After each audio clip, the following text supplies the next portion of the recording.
So what is the main thing that you noticed and feel like you would want to share for the group? Because what's going to happen is we're going to take all these, everything that you broke down back, compile it into one document, see where the agreements and disagreements are, and then staff will draft a revised set of these and bring them back to you. So you can then, once you provide that definition and goals and foundational statements, you can use those going forward in this discussion. So who wants to share their big takeaway first? What was the big thing you noticed coming out of your group doing this exercise? Don't talk at once. And it doesn't need to be for your group. It can be your own personal observation. Wow. I'll just say that the way that that was presented for us to work on was really productive, and I thought that we worked really well together and were able to discuss ideas freely. Great. I don't know if that's what you were looking for exactly, but No, that's great. Is there anything that in terms of observations about changes or things that you like to the goals, mission, and foundational statements? I think some of them we agreed were more facts than like we believe. Okay. I mean, there were a couple of them that were definitely just factual. I don't know, Alex. Yeah, I think that personally for me, the biggest takeaway was that we wanted to place an emphasis on us as a council making the decisions. So when we had that one statement about where we're going to seek the information coming from, whether it was going to be from third-party sources, I think we changed it to be based on what we as a council thought was best. That for me personally, that was really important. Just doing what the council feels best at each specific moment, making not decision, I would say like on the go, but being adaptable and being flexible throughout the process. As we know, it's a big endeavor. I agree, Alex. And Donna, is there anything else you want to share in terms of? I too, as well, I was saying, Mark, I was pretty amazed at how smoothly this went, and the comfort level to just be yourself and to, I felt like it was totally non-threatening. So that's a good way to get information from people, I think. All right, thanks. Okay, anybody else who hasn't shared?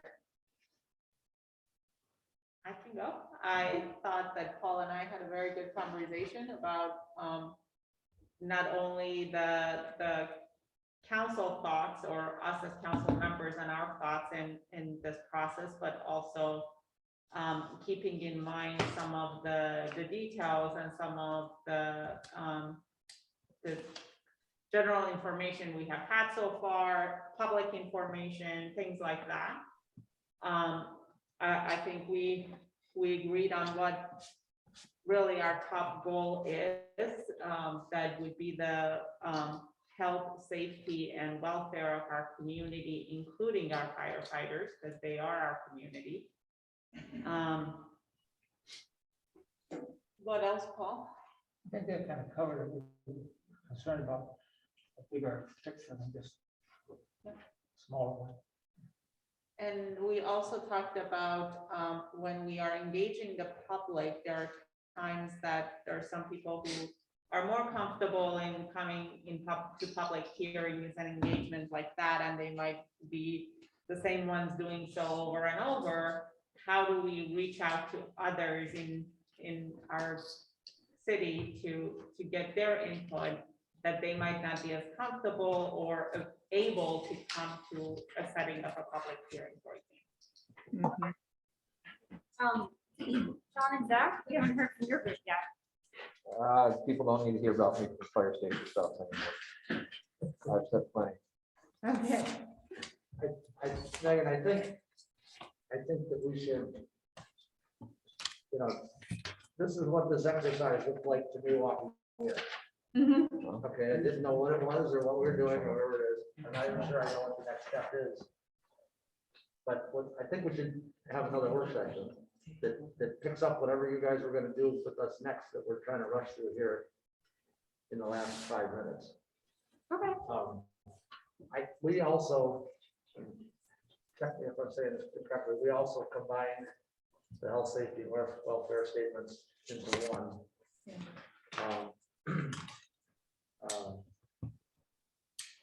One of the words that I underlined, and I don't remember which foundational statement, I don't know when guiding principles turned into foundational statements, but we switched that term somewhere in this process. But one of the words I underlined is the word solutions. Okay, there's multiple solutions to this problem. And we've always looked at it as if one or the other, or the other, or the other. But that's our job to necessarily pick. And it got me thinking, maybe it isn't. I didn't hear the last statement then. It got me thinking that maybe it isn't our job to pick which solution. Okay. Okay, because there's multiple solutions that might accomplish the same thing.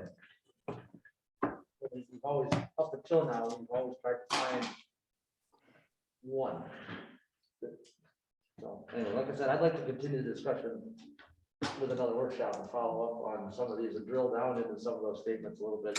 I'd be curious to hear which ones nobody liked or didn't focus on or didn't think were necessary. Because ultimately we're building something together, and I think it makes sense to spend the time doing that I agree with Sean. together. Yeah, so I think that was our plan, was to take these back, sort them, we'll put them in a more formal format and bring them back for the full body discussion. So, Don't throw those away. No, they're all gonna be recorded, Take a picture all of the them. individual marks, and then there'll be, a redrafting that'll come back to you, and then more discussion. And eventually, when you're ready, you'll arrive at the group of rules that you'll use to make that decision. All right, let's take a few minutes, use the restroom, clean up your work areas. We've got 3 minutes till we start the meeting.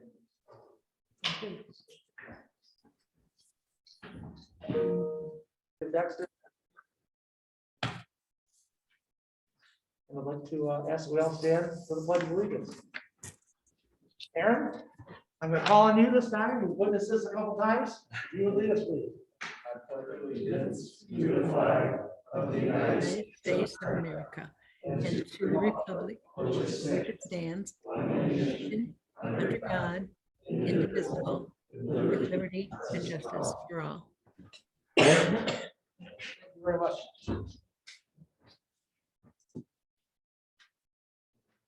Roll call, please. Yes. President Yes. Fisher, Yes, present remotely from Alma, Michigan. Griffin. Hubbard. Present. Michelle. Yes. Taylor. Yes.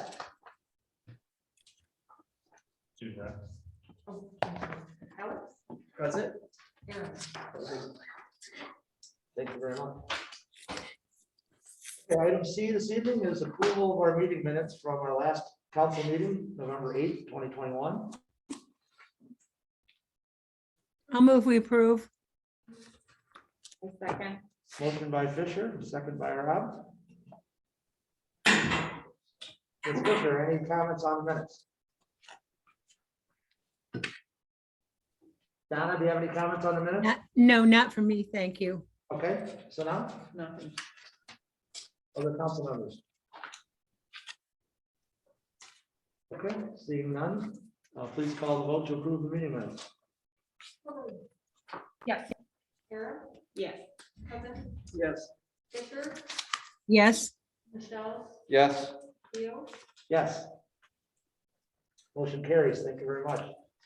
We are down to item D on our agenda, which is prearranged participation. And did everybody have the supplement that was emailed out this afternoon? I didn't see it till late in the day, but I do have it. Does everybody have that open? I have it, but I haven't read it. So, That's it. It's on the table too, right? You got it? yeah, so Mike is also gonna share it.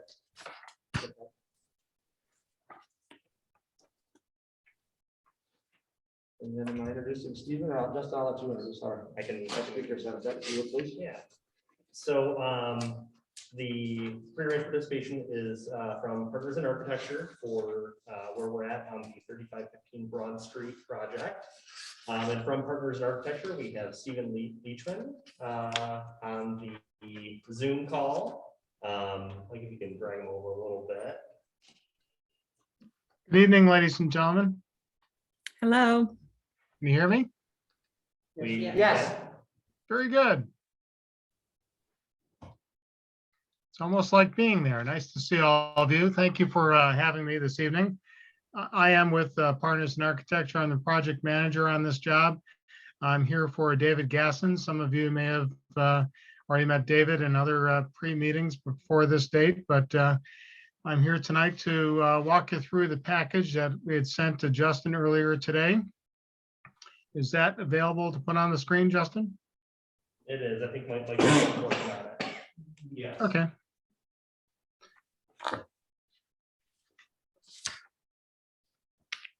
Yep, so we're at There we the, go. Wonderful. I can see that. Thank you. Yes, I wish I'd be there with you, but I'm calling from the northern Detroit suburbs tonight. So it's a bit of a drive, and I appreciate this opportunity to connect with all of you and do my best to answer any questions you may have as I walk you through this brief presentation. The first slide you see, of course, just a title slide. It says what we're doing tonight. This is the new City Hall project, which of course you're occupying the council chamber currently of that very building. Next slide, please.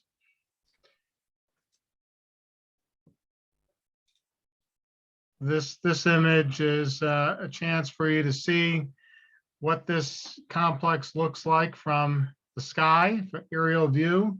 The existing building, the old mill along the railroad tracks there. 3 different sections coming up in this short presentation. Plan design concept, looking at the floor plans, a budget report, and a project schedule update. So this is basically an update as we are mid-stride in the development of the documents to convert this building to your new City Hall. Next, please.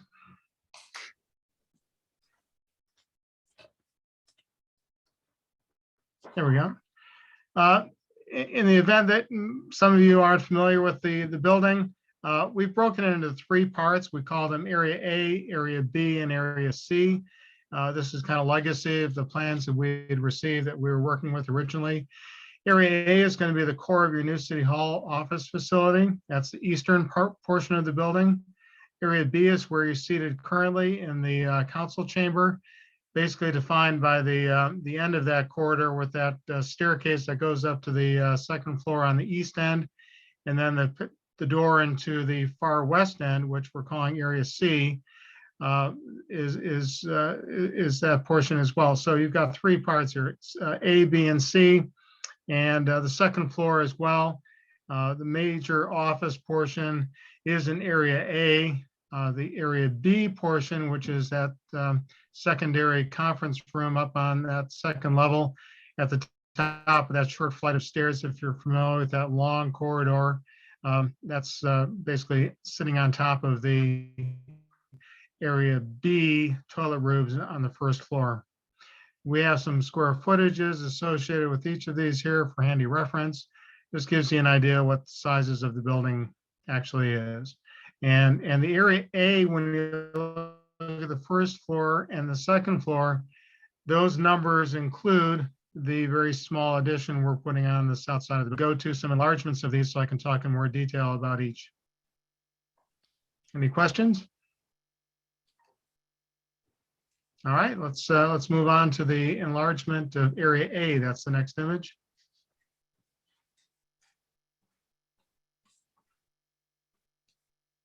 Let's scroll down. There we go. Okay.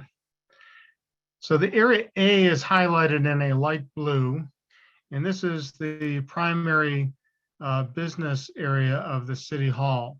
So there are 2 additions that are being added to the building, one on the north side and one on the south. The north side is your parking lot side, and at that area, that nook that's between what looks like the regular mill and that little red addition that's on the north side is a new vestibule. So you're going to enter the new vestibule enclosure. There'll be a pair of doors, kind of like an airlock, basically, so that once you get into the building, you're not subjecting that space to north winds or any other type of external effects. So you've got a pair of doors for the vestibule, and then you're into the lobby space, which we're carving out of an existing office and the adjacent kind of corridor with that large staircase that goes up in that the gap at the second floor level. That becomes the new lobby.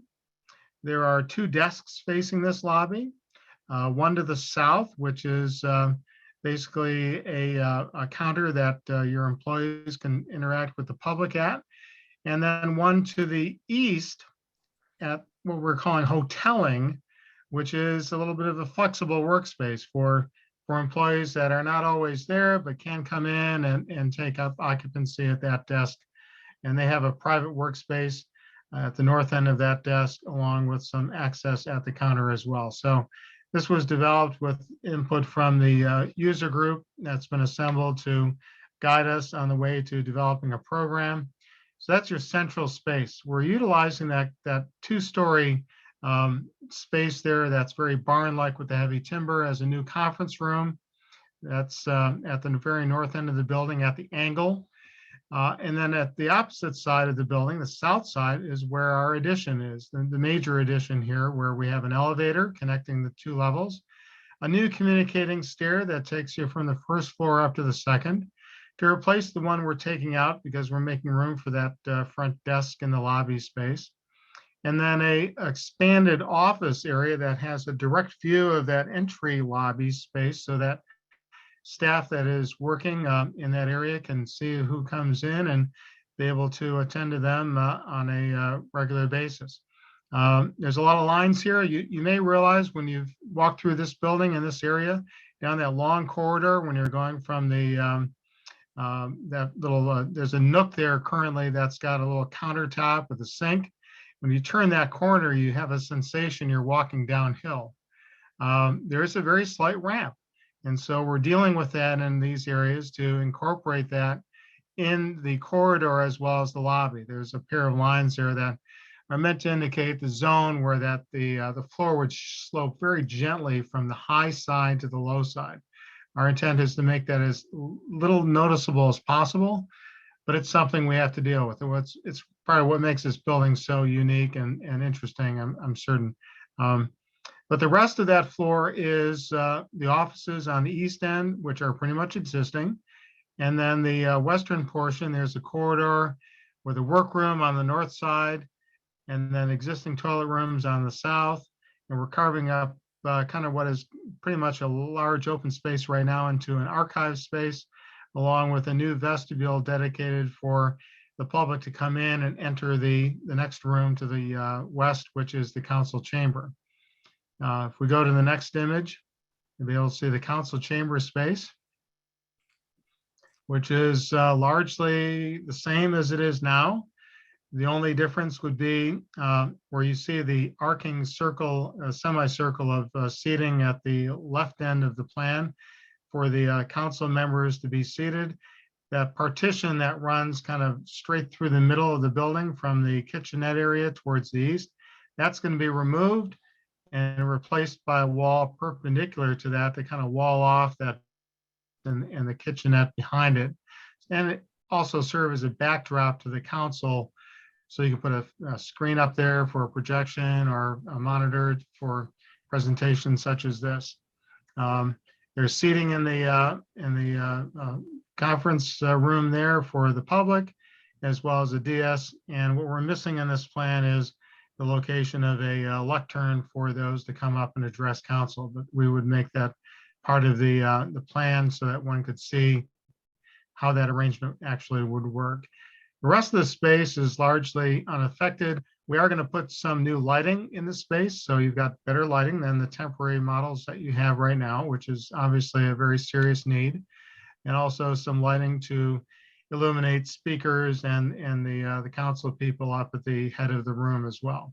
The light fixtures along the walls would be replaced because they're not ADA compliant. They're very interesting as far as a design statement, very industrial looking jelly jar type fixtures, but they don't comply. So we have to replace those. So That's one of the details we're trying to deal with, along with making the building function per your approved plan. So there is a number of also some repair items that are being introduced throughout the entire building, including the exterior, to fix the building up and make it presentable. Obviously, you're there and it's a move-in ready condition, but there's a lot of maintenance things that'll be included in the scope of work. Any questions on this plan? I would like to know, the petitions, are the pillars gone? There are Right now, pillars in the council? columns are there. Okay, The columns They're are still staying? there. They are currently there, yes. and you're going to take them out? Well, we've looked at that from a structural standpoint. It's possible. If the budget can support that, then we definitely could do that. It is a Okay, so it's a solvable problem. budget Yeah. question? Okay, that's But good right to now, know. I don't believe the current scope would support that. So we'd have to look at that. And that's one of our last slides here. We'll look at those numbers and where we stand. Okay, Given the thank you. current program, which would not Thank you. include taking the columns out, just so you know. Next image.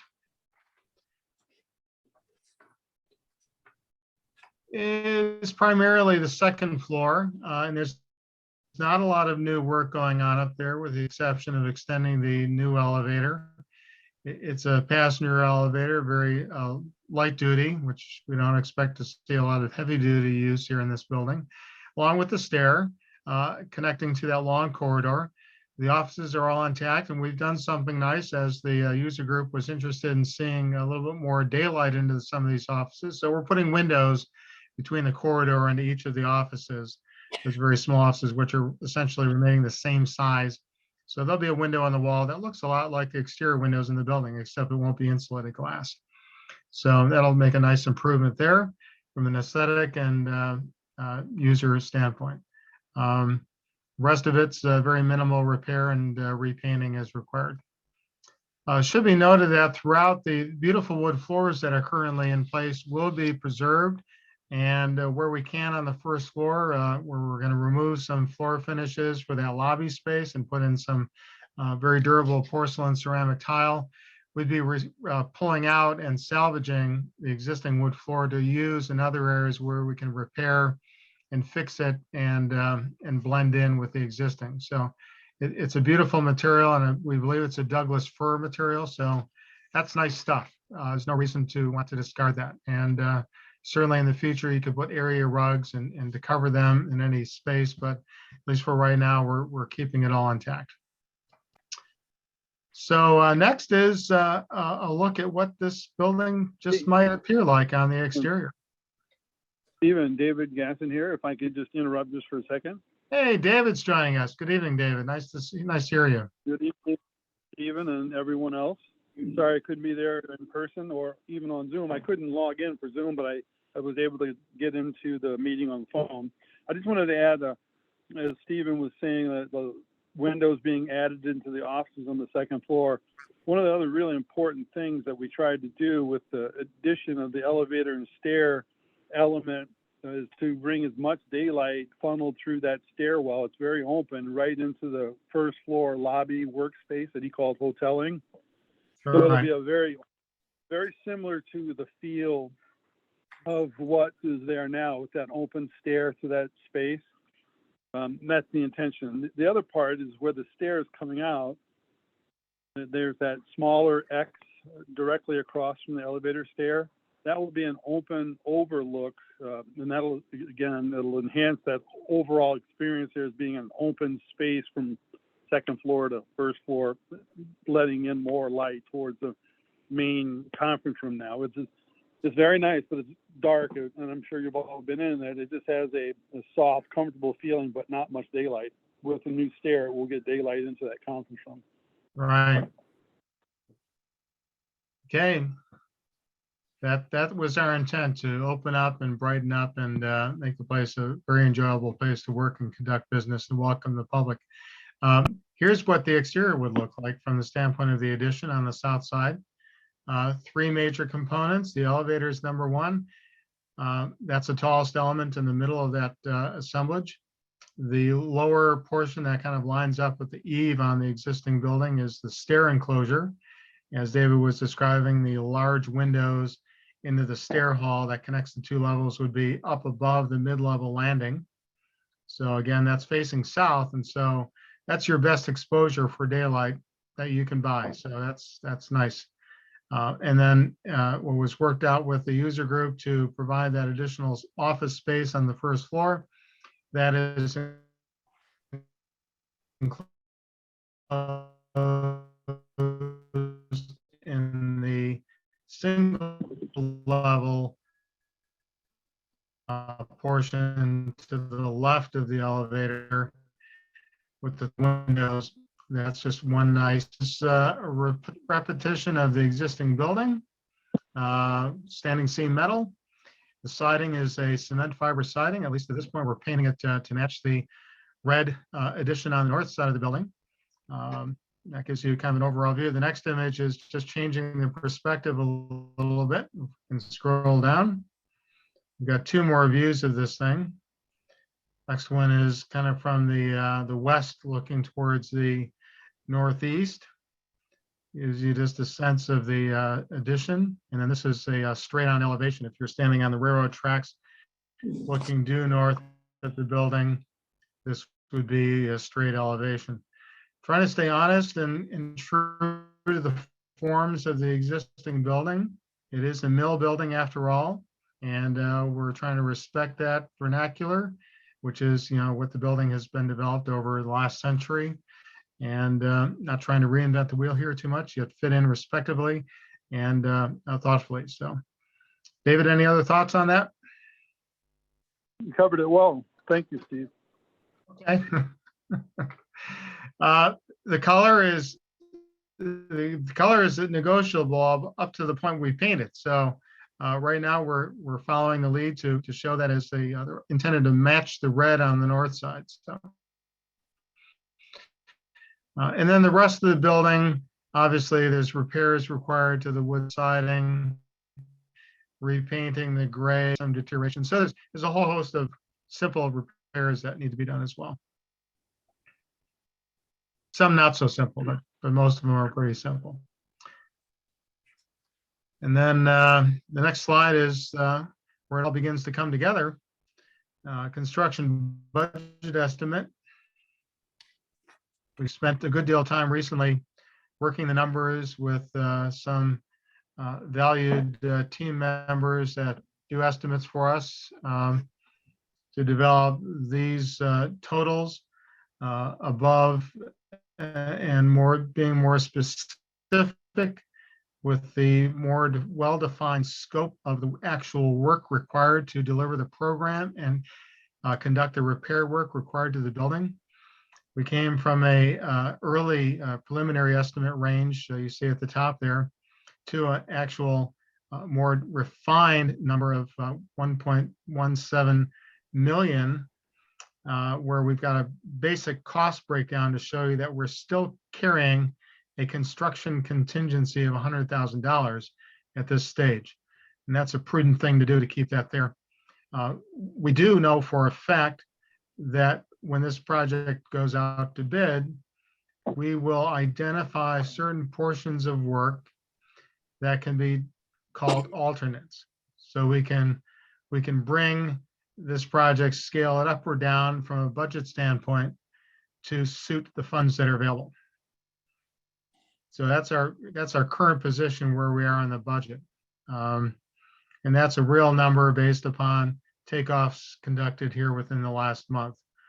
And I know David would provide some additional views on this, but we're living in a very, very volatile situation in the construction industry and pricing right now, as I'm sure you've all heard on the news. So that's part of the reality that's being dealt with here, for better or worse. Yeah, just to add on to what Stephen was saying, it is so unpredictable that it's hard to make a hard estimate, although this is the attempt at the hard estimate and to cover fluctuations in the trade numbers, meaning the building costs and the site costs. We have the traditional expected escalation that would occur over a quarter year or so during the course of final documents and bidding, and then actually executing a contract. So that historical escalation is built in. The contingency, roughly 10%, is a good number, but some of that's intended to take care of what we would think of as wildly fluctuating numbers. So right now, we're seeing what's occurred over the last 6 months built into those top two numbers, the craziness in the bidding world. I don't expect that it'll continue to be as erratic because we've seen some things steady off, but still we see some things spike up. So some of that contingency is expected to take care of the variation that could occur between now and receiving bids, with still enough to take care of the construction, unforeseen conditions, et cetera, that could occur during the course of construction. Correct. Yeah. Tough times. I'm sure if you read the headlines and listen to the news, products and material deliveries are just completely unpredictable and uncharacteristic of typical year-end conditions. So anyway, moving on, unless there's any specific questions on this one. The last slide shows us the proposed schedule for the project, starting with today, which is this conversation with you folks. And then some internal dates we're going to move through with the user group in December. And then getting this thing out for permit review and advertisement for bids. And also an effort to put a small portion of the project out on the street for bidding before Christmas, which is for the elevator. And this is going to help us because the elevator is a known long lead item. Typically long lead, this year longer than what's typical. So that's the intent, to put an early release bid pack for the elevator up before the holidays. Granted, nobody is going to look at it over the holidays, but that's beside the point. We want to get it out there so that it is on the street, and those interested and can begin to formulate, a package for us. Then, of course, it moves through January into February, where we will issue the entire project for bids, conduct a contractor walkthrough on the site. Bids due end of January, and then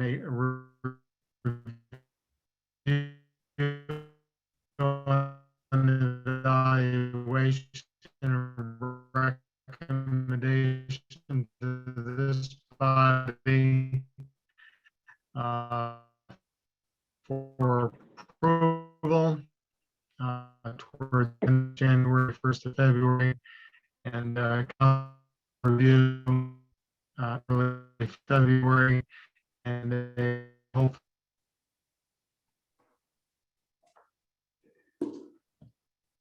David, I think we're losing Steven, if you're able to fill in a little bit.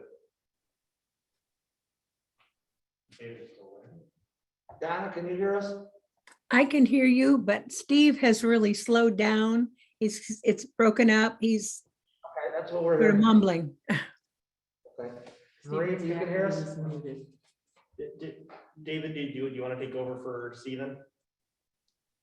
Actually, I could hear you better than I could hear Stephen also. So I I'm don't even know here. exactly. Hello? Hi, I'm here. I was walking you through the final schedule portion there into February, with the construction start, an estimated 22-week duration from February 14th in 2022. And obviously the elevator is going to take longer, so that's why we're putting it out on the street sooner. Stephen, can you hear me? Yes, I can hear you. You were very hard to understand after the first quarter of the schedule review, and I'm not sure anyone else understood the middle part. Maybe you might want to back Okay. up to December 22nd issue for early release for the elevator. At that point, you began to break up, and I thought it was just I was hearing it, not everyone else. Did anybody hear me, or I'll start back there? Well, Stephen, if you just read what's on the proposed schedule, we all have that in front of us, and I think. Gotcha. That's all I was doing, Okay. is just kind of reading it, so. I'll see it. Question? Yep, well, I'll try to go through them quickly. For the schedule, one thing that I think ought to be added in there is council approval. I don't see it until the bid review. And if we're putting a bid out and deciding on a design that's going to be north of $1.1 million, I think we need to give our stamp before that goes out. Okay, I just want to confirm, do the estimates include any work on the outbuilding? Or is it just the main building? yes. So like roof and waterproofing? The barn will have a number of things in the scope for pricing and for the bid. And I think because they are secondary to your main occupancy in the main building, some of those might be identified as alternates for a deduct alternate. If the pricing comes in favorably, they certainly would be accepted. We've identified things that need to be done there, and they've been prioritized to a priority 1, 2, and 3. And so the high priority items, I think, are the ones that we'd like to see included in the final package. All right, and my, They are in that estimated number, Zach. The priority 1 items for the barn building are included. Yes, all right, which brings me to the budget, whatever the bid goes out or the documents. My understanding and experience has been that if items are done as an add-on versus a takeoff, we tend to get better prices. So I'd like to see that worked in as much as possible. Let's see. I too am in favor of getting these posts out of here. I think it's really tough for the chair to be sitting in the middle looking through a post trying to see what's going on. For the meeting room, I would also like to see us have tables where we're more consistent with our past practice, where we can see to each other. When you're sitting in a big line like that, it's hard to see each other in the face, and that I think is less than ideal. Having worked as staff for large meeting rooms, one of the things I'm going to charge whoever looks at this is to make sure that there's enough room in the storage room to put all the chairs and all the tables, and that it's possible to easily navigate and get stuff in. As I counted, I see 9 office spaces, 9 dedicated office spaces, plus the hoteling and the reception, which is a lot. I don't think we have that many employees on staff in the office, and I don't think we're planning to get there. I would prefer to see the addition on the first floor limited to the elevator and the stairs, if that's the price we have to pay to get these columns off. On the plans for first floor area A, it shows an egress to the eastern side. It doesn't show that on the elevations. Is that something that's going in and just wasn't added to the elevations? you'd be correct, sir. Okay, we have to move the air condensers in that area too, I think. That's correct. We're currently moving 2, and that'll involve moving the 3rd one. So it's already part of the effort to move 2. So yeah, now it's 3. That exit was added recently due to code review and egress distance. If we can make it go away, we will. Gotcha. Know that was not a design item. That is a code required issue. Yep. So, and it would be egress, emergency egress only, not a passage door to allow people in and out typically. Yep, until the office staff put a block in there. Is the workroom intended to be for the copier and the mail machine and all those things? Is that the intent? Yes. Yes.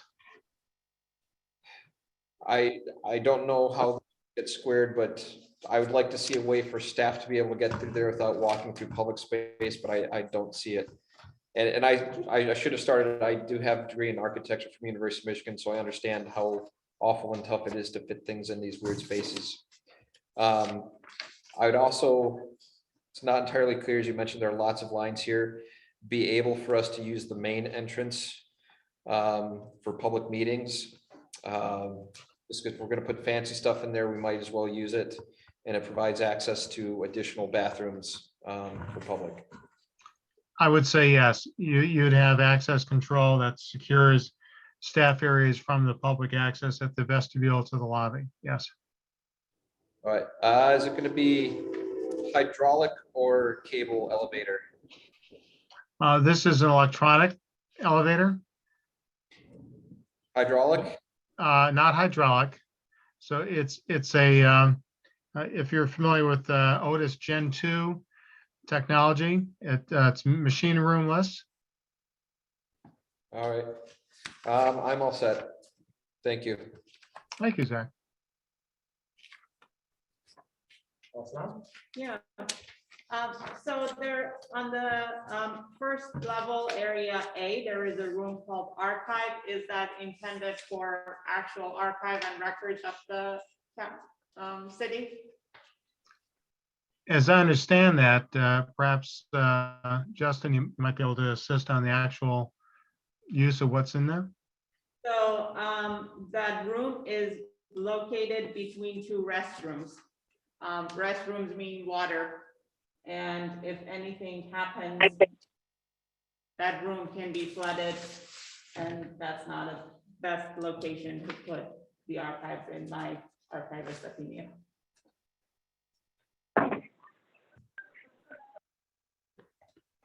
Yeah, that's an excellent point. The water is served from below. And if there were to be a leaking situation or flooding situation, again, there's a basement there, so the water would tend to go down, not necessarily fill that area, although, you know, water does what it does. We'll make note of that and see if there's an option for protection of that area. Right. Thank you. Anything else? Paul, any comments or questions? Would somebody explain to me what an early release package is and how it applies to here when we put an elevator in, and what it does to the timeline to get that in as compared to all the rest of the activities? And maybe it will be done before that. Or are we going to just say, I think, Paul, the idea is that if we follow their timeline and just release this all normally at one time, the contractor would provide bids back at the end of January, which would include the price of an elevator, but the order for the elevator wouldn't be placed until we award the contract in February. So what we're doing is, what they're proposing here is that we do it, this is on the consent agenda tonight, is that we as the owner, since they know which elevator we want, we place the order separate from the bids that are being received. The contractor's responsibility will then be to install it once it gets here. But the idea being that we have to start building the elevator, or the procurement of it, it gets a 6 or 8 week head start on that timeline that otherwise would have to wait until the contractor ordered it after we approve it. So the idea is that we'd be buying it ahead of time. We'd be buying it ahead of time and having it delivered whenever it comes in. It's gonna take whatever time it takes. But we'd be advancing it by that 6 or 8 weeks. okay, and if for some reason it's a much longer time, do you just go without the elevator before you open up the rest of the building, or do you say, no, we're not gonna open up the rest of the building before the elevator? We think that we can get a temporary C of O, as long as everything that we would provide is provided on the first floor, to the public as far as services and all that. Correct. A temporary C of O, will wait on the elevator. Okay, is that normal? You get one? Is that a normal process? You can ask for it and get it? Yeah. Okay. As long as there's no outstanding building codes for that area. Yeah, here it is. As long as there are no outstanding inspections or violations for that area that you're asking for the temporary CO.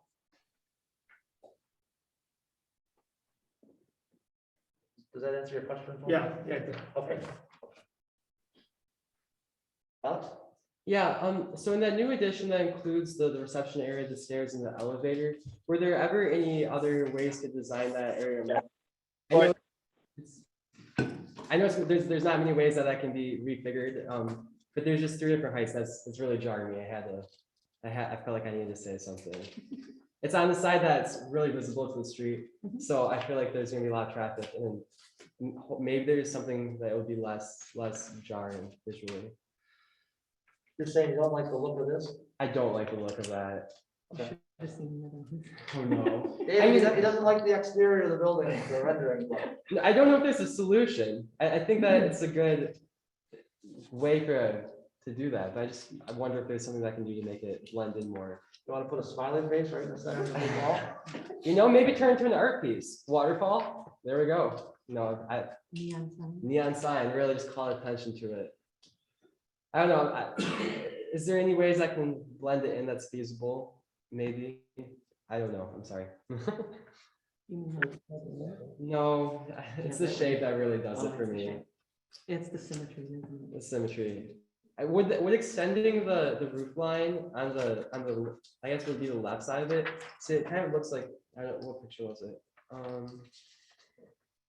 Sorry, I'm digging for it, but it looked as if it kind of started to go down. Yeah, so it kind of goes down a little bit there. Would it make any sense to extend that down so it could match the switch? See, it doesn't look less like. If I add in a comment, the study of different forms as these 3 pieces were added, we went through, I think, a dozen different versions of it. And some, I think, might be more fitting to what you're describing, where they kind of subtly blended in. And this version was more to the opposite side of the spectrum of solutions that we had, where it really stood out as it does. And it made some sense to do it this way, in that this building has very distinct additions to it over the decades that it was built. And that was one of the rationales. I'm not saying it's the only way to do it. What I'm trying to say is we did look at many different versions of how do we add these 3 things, make it look like 1 thing, 2 things, or in this case, looks like 3 things, which we felt was fitting for an evolutionary type building that's 100 years old. It made some sense to us. Okay, I mean, the way I see it is that scale wise, these feel as if they're smaller components compared to when we look at the front. It's a bigger addition, so these feel smaller. This doesn't visually just doesn't work for me. Maybe I'm the only one. I can get past my issue there. It's not going to be up on that. I'll just add a couple of thoughts here without getting deep into the weeds here, but David's right on with that. This is an evolutionary building, and being that it's been an industrial, quasi-industrial kind of facility, they've added on as needed. And so these spaces and adding on the south side represent the functions that are housed within. And it's very functional as opposed to design driven. And keeping it in the vernacular with the shed roof, metal roof, the various elements that typically would have been added over the decades in this building's case, it seemed to be an appropriate fit as opposed to slamming on a very modern masonry and glass enclosed thing that's completely out of place. Zach, back to you. I just have one question. Someone has to ask us, we don't have a good tradition of building well near the railroad rights of ways. All of this addition will be outside of the railroad property, correct? Yes. Okay. Yes. So well in the past. Thank you. Justin, back to you.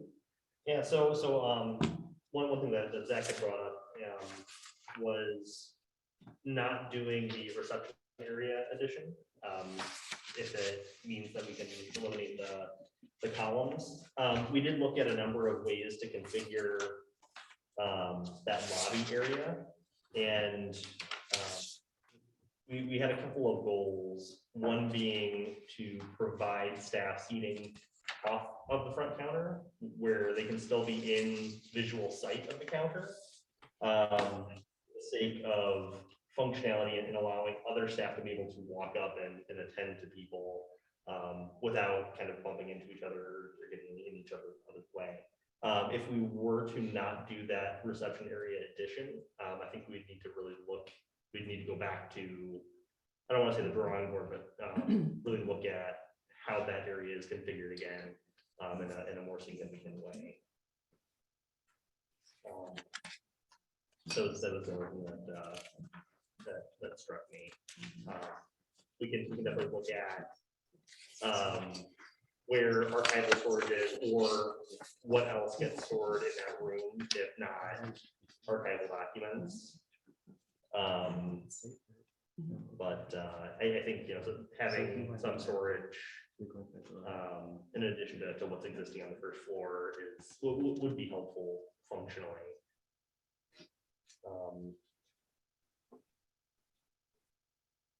And then we did, like Steven said, we did get quotes to remove these columns in here. And it was a significant cost. One other option that I think Stephen and David had proposed as an option is to maybe remove the drywall off of the columns and expose the beams underneath, which would reduce the overall width of the columns, even if by a little bit. And if it is wood underneath, then it wouldn't necessarily look out of place since there are existing wood features in this room.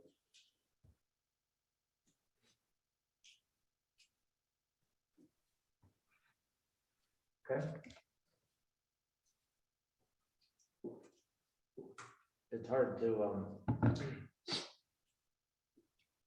it's hard for me to play trade-offs at this point.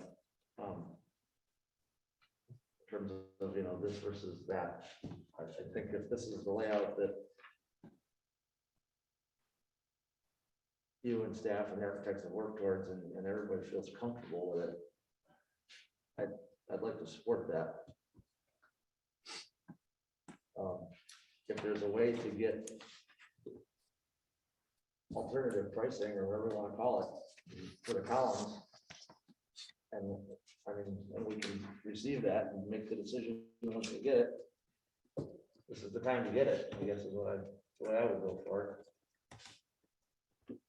it. I would suggest that, I'm sorry to interrupt there. I'm hearing parts of the conversation regarding the column.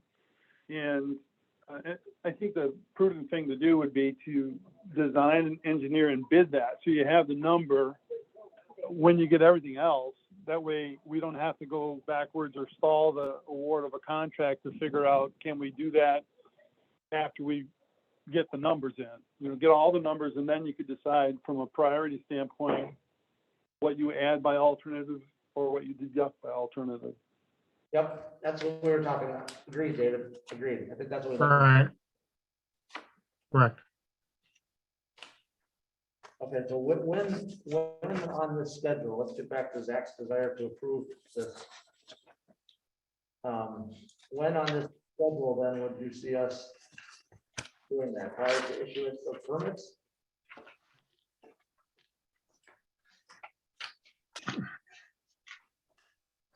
We meet December 13th and we meet December 27th. So will we be approving this on the 13th?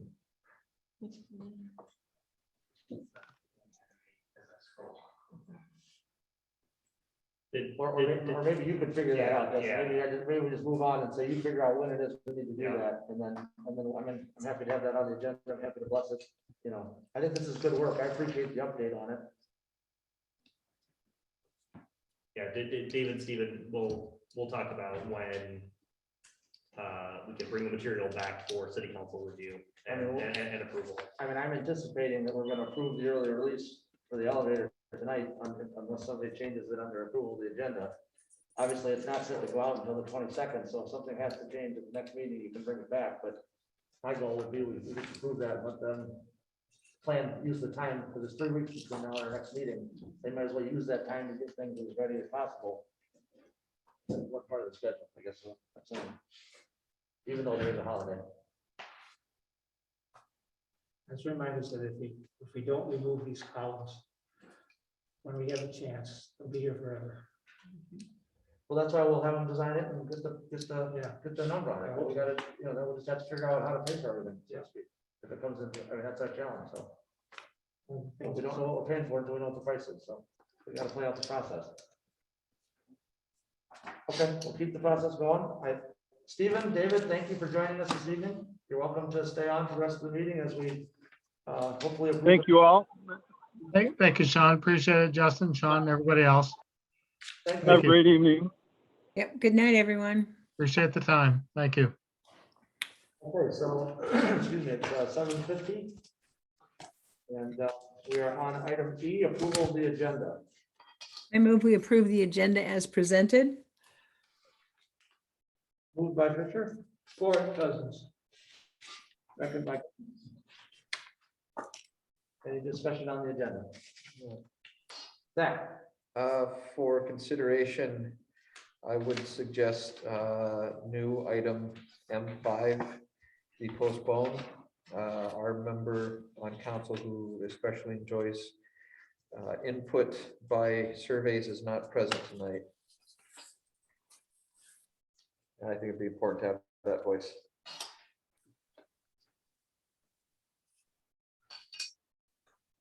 okay, well, if we're gonna take that one off, then I'd like to take 7 off also. We're in the section on signal. Yeah. Because a lot of those were initiated by her as well. Am I remembering this wrong, or was 6 also her request to be put on the agenda? Or was that someone else? We started that some time ago. I'm Yeah. not sure who might have said they were interested, but I think there were multiple people interested. Okay. But I don't have any problem waiting on anything if you want to do that. I just feel, somewhere in my mind, I thought she was the one who wanted to put it on an agenda, like get it put back on an agenda. She did bring it back for her, it was included in a report, and she wanted to make sure it was a discussion item. The only thing with that item though is that, Mike did quite a bit of work on it, Okay. and this is his last meeting.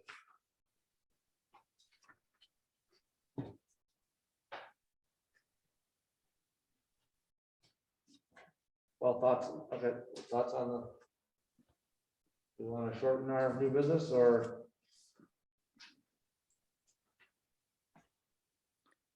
Don and Paul made the motion.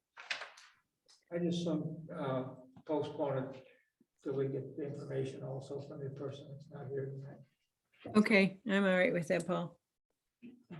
So 5 and 7 or just 5? 7, that one there, I'll go back and review it. She's the one that's on the streets committee, correct? Oh, okay, yeah, 5 and 7. I'll say. Okay, so One we're gonna do. Donna, is it okay? We Yeah, I'm okay with that. Yep. Or not postpone, but approve the agenda without 5 and 7? Yes. There were discussion items anyways. Right. Yep, they'll resurface. Donna, you okay? I know you proposed 5, you're okay with it? Yes, I am generally okay, although there is a survey outset right now that was the reason I put this on the agenda for discussion tonight, because the survey is out in. Oh. So That, I don't think with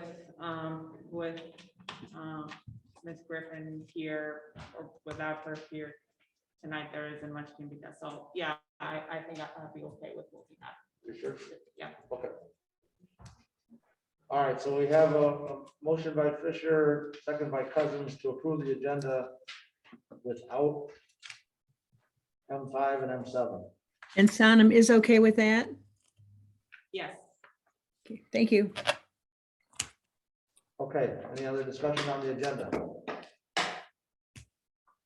We approve please call the vote to approve the agenda without M5 and M7, please. Sean, may I ask a question? Sure, Donna, go ahead. I'm having trouble hearing during roll call. Are we calling these random or are we calling them? It seems like I'm always coming after Paul Cousins. Do we have a microphone over there? I can just- All right, we're gonna get a microphone closer, Donna. Sean, I don't think that's her question. I think Yeah, she's she asking thinks about the it's- randomness of the vote. Right. I'm asking about both. I mean, I did. Excellent. Yes, they're done randomly. Yep, she's trying to do them randomly, Donna. Okay, thank you. And the microphone would be appreciated. Thank you. for that. Sorry to bug you, but it's hard to hear. No problem.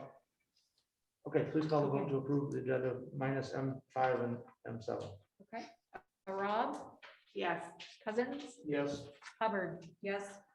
Michelle's, Yes, Fisher, Yes. Keo. Yes. Okay, are there any conflicts of interest this evening?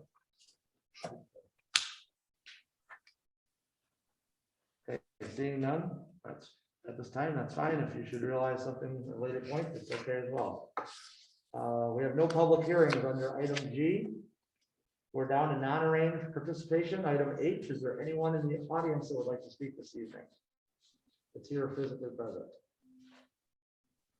Seeing none, we'll look to the Zoom participation. Is there anyone online that would like to speak under non-arranged participation?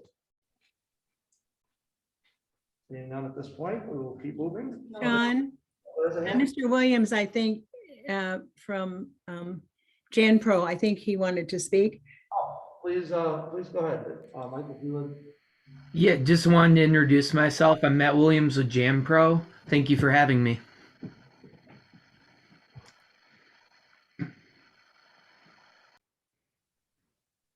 Thank you. For the janitorial, building cleaning services. Thank you for participating, Mike. Appreciate it. Okay, any other hands are waving that I'm missing? Okay, we're down to item I, page 9 on the agenda, communications. Any comments on the upcoming meeting list? Okay, we'll go on to our first report tonight from our public services superintendent, Dan, welcome. Okay, welcome, Mr. Stewart. How are you guys tonight? Very well, yourself? I'm doing all right, thanks. So in front of you is obviously the 2-week report, just like usual. If there's any questions, we can answer them as we can. So, When are you gonna start Christmas lights? that I had to check with Kurt on. We actually didn't talk about that today. But one thing I will say that the leaf machine, there was a little bit of an accident last week and the fan had got busted by sucking up a landscaping rock or something sort. The fan came in today. They're looking to try to get that out by hopefully next week. Get that up and running. We did talk about that. So, Zach? all the light stuff. Do you know if, this might be a question for the other fellow too. Have we got any blue and white lights this year? that would be something for Kurt. I can definitely find out tomorrow for you. We have not invested in any additional Christmas lights. Or Well, those are actually or Hanukkah lights. Seasonal lights. It, Donna, did you have a question? no, I don't remember discussing that as a group, so I couldn't quite, I was trying to figure out where it came from, and then I decided it doesn't matter, maybe. Okay. Other questions on the public services report? Tim, all I can say is people are happy with the leaf pickup, at least in where I live. They're very happy with what's going on. Yeah, I know There's they some more piles to get, obviously, but when you get the machine fixed. Yeah, they were working hard on it, so they're keeping up, so it's just a matter of time, obviously. It's being holiday week, it's gonna take a little bit longer, but hopefully by next week. We're ahead of schedule because this parts weren't supposed to be delivered for 2 to 3 weeks. Yep. So getting them parts yesterday, and we've already got the machine where it needs to be worked on to get that. So hopefully we have the right parts, but I'm hoping in 2 weeks at max, we're back up and running. If they want to get this done, this is the time of year to get it done. Especially before snow falls. That is this fan, something that we should have a couple in stacked up somewhere? Because I know folks aren't really careful about what they put in the leaf pile. So I can imagine things getting sucked up regularly and Well, breaking it. what we have is we have a group of a few different communities that have the same kind of actor as ours. And we've already talked to them, so we got an extra clutch, we got, you know, an extra tube, we have extra parts. This was just an accident. Obviously, we're gonna have to do our due diligence a little better as we go forward, but to have the leads around that and have that happen, I don't know. You know, that's something we can look into after we get the final price, because I got a hunch it's gonna be somewhere between 3,000 and 5,000. So we definitely need the okay from council and Rustin to push forward on something like that. But I would hope that it wouldn't happen, but we do have people, this is accidental. We have had people that put them in there because the kids drive through their leaves to kind of slow them down. So it's something that we, it's a good thought. Thank you. Thank you, everybody. Oh, sorry. Sorry, and that's kind of conversation like I asked you about strictly talking about what we do and do not want to prohibit in the right of way, and what consequences there might be if someone does put something in the leaf pile that is inappropriate and causes damage to our equipment.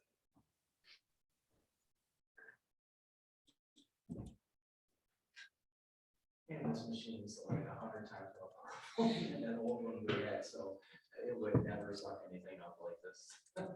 This machine, so I'm just happy that we got it. Yeah, right.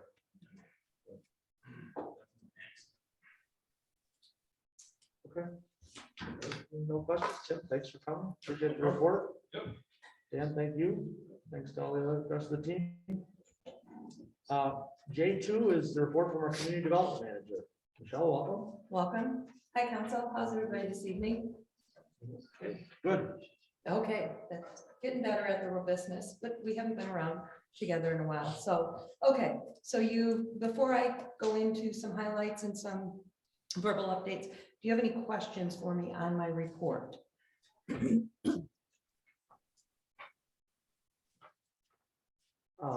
I do, or I don't know if it's questions or not. On the general updates for the conditional rezoning application, Yes.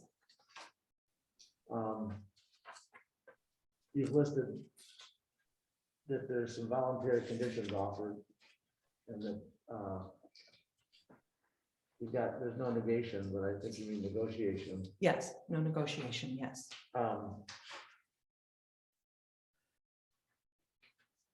Are they? I guess I'm concerned a little bit about the city maintaining the bridge as an additional Mhm. element that we would have to take on that would come over from the property. Correct. Mhm. I understand the amenity and the cool factor of that, but I mean, it would be specific for that business. I don't know why it would necessarily become our obligation. One of the things that was discussed as part of the different pre-app meetings was when this first came about earlier this year in the pre-app, it was looked upon as a sort of a cool factor for the business. There weren't a lot of details at that point as to, you know, who would actually build it and if it could be built and who would own it and maintain it. But comments were offered to the applicant so that if they did pursue at that time, they had those details. When they've come back this second time, the bridge is more of it still has the cool factor for them. It still would basically be looked at as a way to sort of entice trail traffic to come to their business. But it was also seen as a potential way to offset the fact that they have a significant parking deficiency. So if they have a pathway, the bridge over to the park, you've got a small parking lot right there behind the fire station. There were, Where's the location of the bridge? Maybe I'm envisioning that wrong. well, we don't have an exact location. We know that it would come in. Patrick, isn't it somewhere just on the north side of where the launch is? Yeah, just downstream. So just downstream of where our current launch is? And Mill Creek Park North? If you can picture the sidewalk to the stairs. It's behind the front. Where the poison ivy starts. Question about that. So how tall is this? Like, what's the clearance? Because if it's downstream of the launch, doesn't that make the launch useless? So there's a lot of, those type of details would normally come as part of site plan review in engineering. With a conditional rezoning, the applicant in some ways has to make an educated guess almost as to how much detail to put in. And because of you have to forgive me, I'm feeling very cold in here tonight, so I'm shivering. We can't do a lot, we can't negotiate, so we have to be very careful of the line we walk in the staff as well as the planning commission and council in the way we offer our comments and concerns. But as far as height and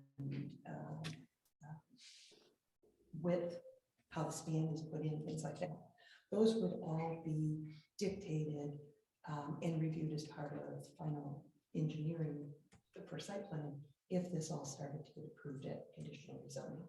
They'd still have to come through with that, and that's when it would get looked at. And there would be specific standards that most likely AASHTO, which is what all of our trips and such are designed on. Or designed to. But I understand your concern. If there's not enough Yeah, I mean, clearance, how does that going to impact the use of the river? Yeah, Michelle, I need some help. If we can't negotiate these things, then how is it that, for example, the parking, if they do that, that gives them some relief from parking restriction? Those two things don't fit together for me. Can you help me understand that? And I also would like to know how many parking spaces are we talking about behind the fire hall that are actually dedicated to public use? It seems like there are some that are or have been in the past designated for police or county sheriff. So I need you to help me understand that, please. So I know that they're from a stripe standpoint, along the edge with the park. If I'm not mistaken, there's 14 spaces that I counted. And one is handicap. And then of course, there has to be clear ingress egress for anything coming in and out of the basement of the fire station. So there's not any parking directly in front of that. So they'd be accessing a limited number of parking spaces there. Their deficiency is somewhere between, my recollection is between 40 and 60 spaces. Zach, wasn't that? Because they needed over 108 when they came in for the pre-app meeting. They're providing approximately 40, what did I say? 41 spaces. So there's a significant deficiency. And on one hand, you don't want an urban site to be, just a sea of parking. And on the other hand, staff expressed concerns that Planning Commission has in the past waived parking, but certainly not to the degree that's being asked for currently. So they have access to a limited number of parking spaces. You could walk through the park, go up the stairs and access more, but you can also walk along the sidewalk from the site along Main Street and access other parking, public spaces business within the downtown. Okay, thank you. The reason I partially brought up the bridge with the started there. One is it's item number 1 on what they're offering. But item number 10 says decrease scale of project if desired funding is not obtained. If funding is a challenge, okay, and number 3 here says limit height of building to 1 story when serviced by a well and allow maximum of 3 stories and then public water is brought to the site. That's a cost item too. I would think from the city's perspective, we would much prefer water on the other side of the Mill Creek than another bridge to it. Say it again. I would think from the city's perspective, we would much prefer to have water on the other side of Mill Creek than another bridge to that property. Because it allows for the building to be a little bigger scale if they need that. And I mean, we've talked about density instead of a whole bunch of 1-story buildings and things. Density is an important concept in our urban area. And if they're going to be limited to 1 story, we're not accomplishing that.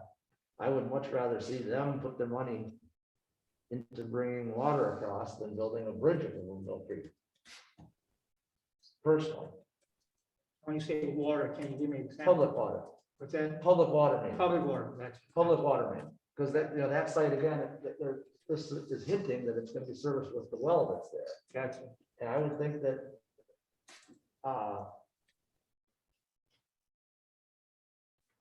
anyway, that's my thought. You do bring up a good point, and it was something that was floated to the applicant during our meeting with MEDC. Excuse me. They were upfront and let us know that the bridge would run about $250,000 minimum. We know that that's about the cost for running the water. Although you don't, as part of a conditional rezoning, you're not required to show a public benefit like you would for a PUD. The whole premise of a conditional rezoning is, I'm looking for you to give me something, so in return, I'm willing to offer X, Y, and Z for you.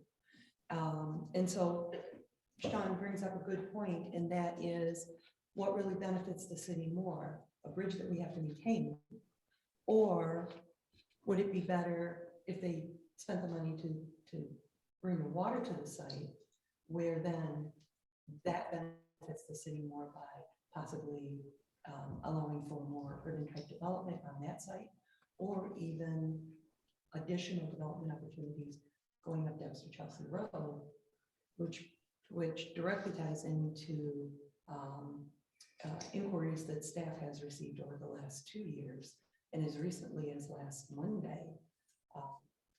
What could somebody tie into sewer? There's an 8-acre site that's had at least 3 different inquiries, the most recent one last Monday, for development and tying into the city's water and sewer. Obviously, water's not there, the sewer is, but to have that open development, it can't be done on just the sewer, you need the water too. So I guess my question, following up on what Sean has brought up, is if, I'm trying to ask this very carefully, understanding with the conditional zoning.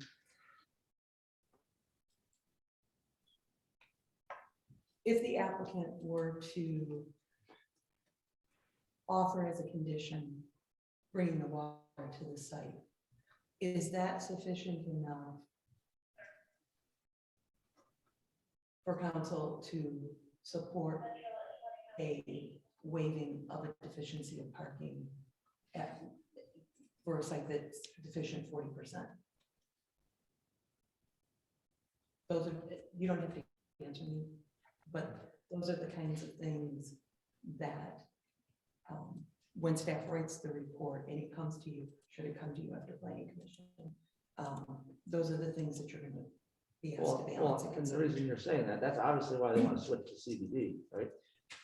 So- Because then they wouldn't be held on the same. Correct, and they have been very upfront, Zach, you'll recall, that the reason that they're asking for the CBD, Central Business District zoning, is they can't provide the parking and they don't want to On-site. pay for it on site. And as I said before, the commission has waived required parking in the past, just not to this degree. And even if they went from 60 spaces and were waived, okay, fine, you can't provide 40, you have to pay for 40 spaces. They don't want to pay for any spaces. So,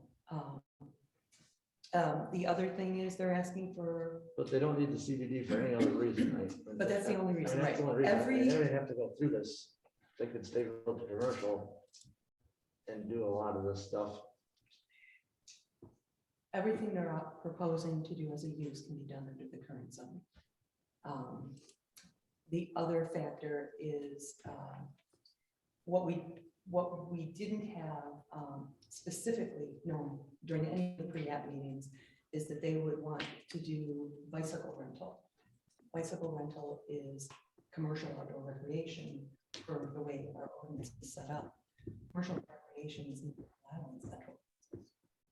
It's allowed in village. So there are some, So you're saying that part of it fits better if it doesn't get conditional rezone? absolutely.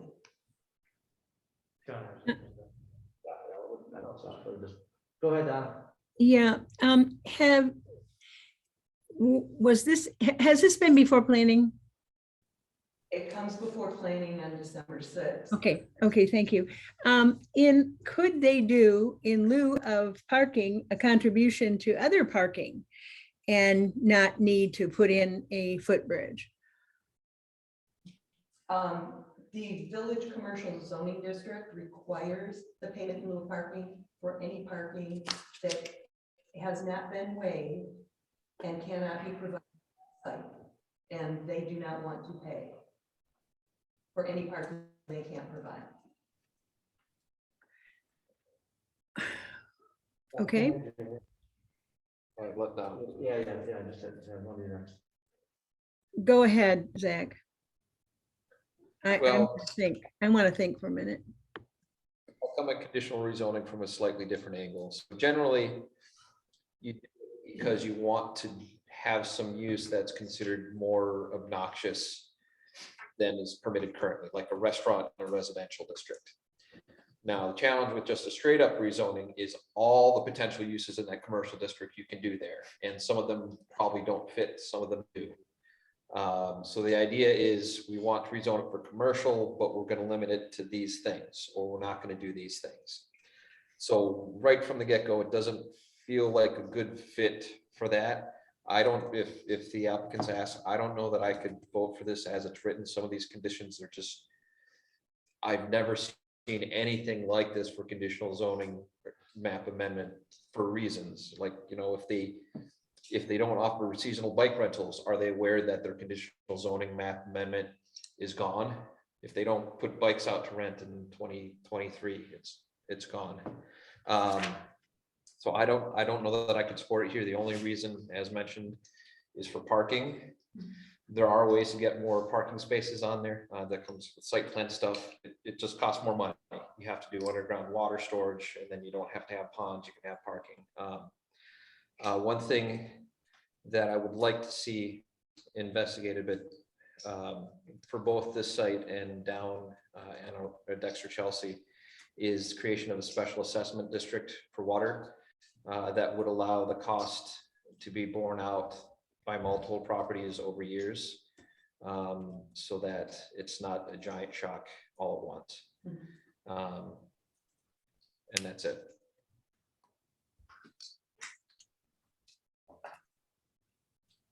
Yeah, or sometimes they do a reimbursement period to the additional person that puts it in. Yeah. Right, is that also something you've seen? Yeah. Dan? Yeah, group meeting, yeah, come on up. Michelle told me that we might be talking about this tonight. I think it's a great idea to have the water over there. I don't know if that building is gonna have enough water to turn that amount of main over. It's gonna be a dead end. I think this leads to a lot of other things that we're going to have to, kind of plan out in the future if something like this did happen. We need to loop this system somewhere at some time. There's a lot more thought that needs to go into this, besides just getting it over there. Like I said, it's a great idea, but it's gonna be more maintenance on the water department, because I know I believe, talking to Patrick today a little bit about, we're gonna have to flush that a certain amount of times. To have the water over there, it's a huge benefit, I think, for the future of the city, but there's a lot more conversations that's gonna have to happen, and monies and different things. Well, maybe it ends up being another loop for the railroad to Western.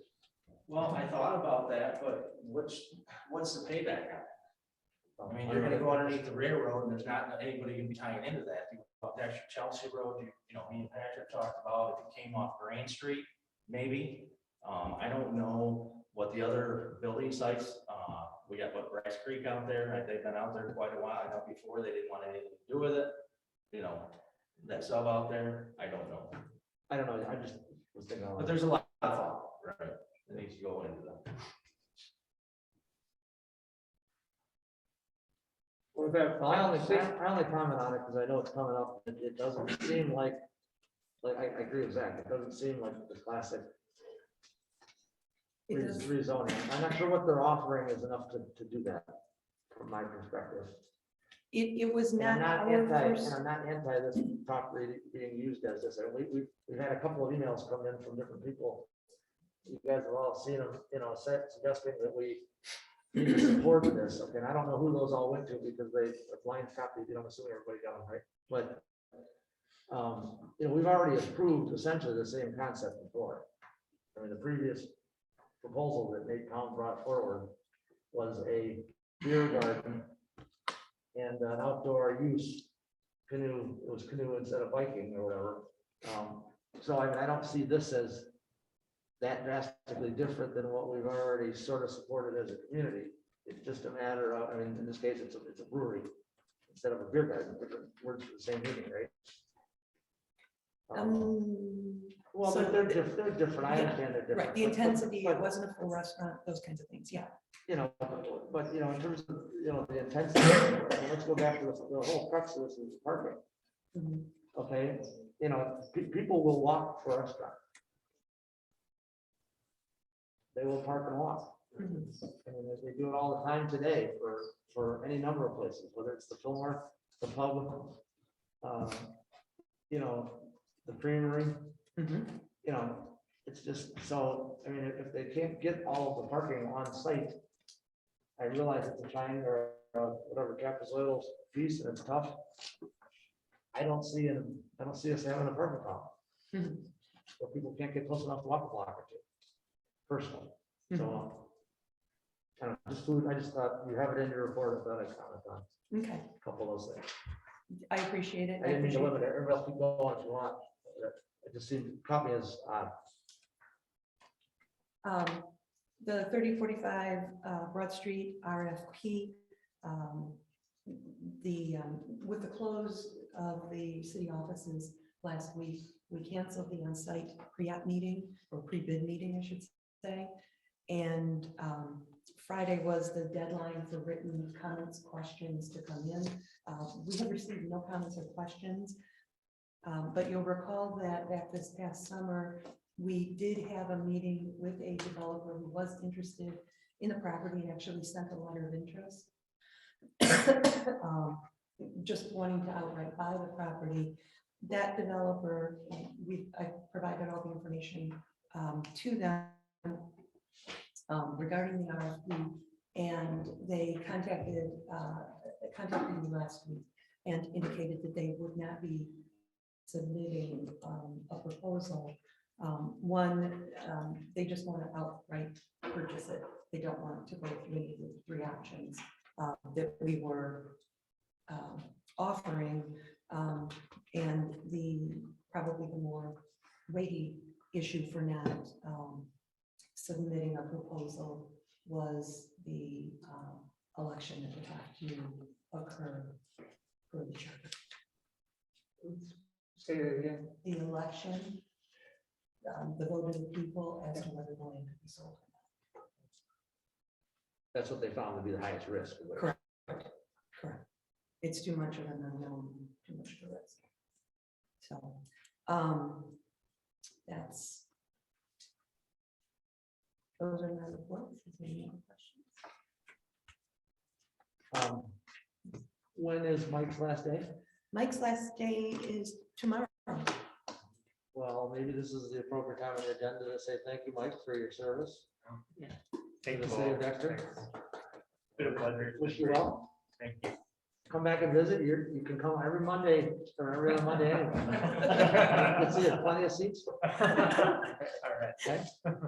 We probably will see Mike back at planning commission and ultimately city council.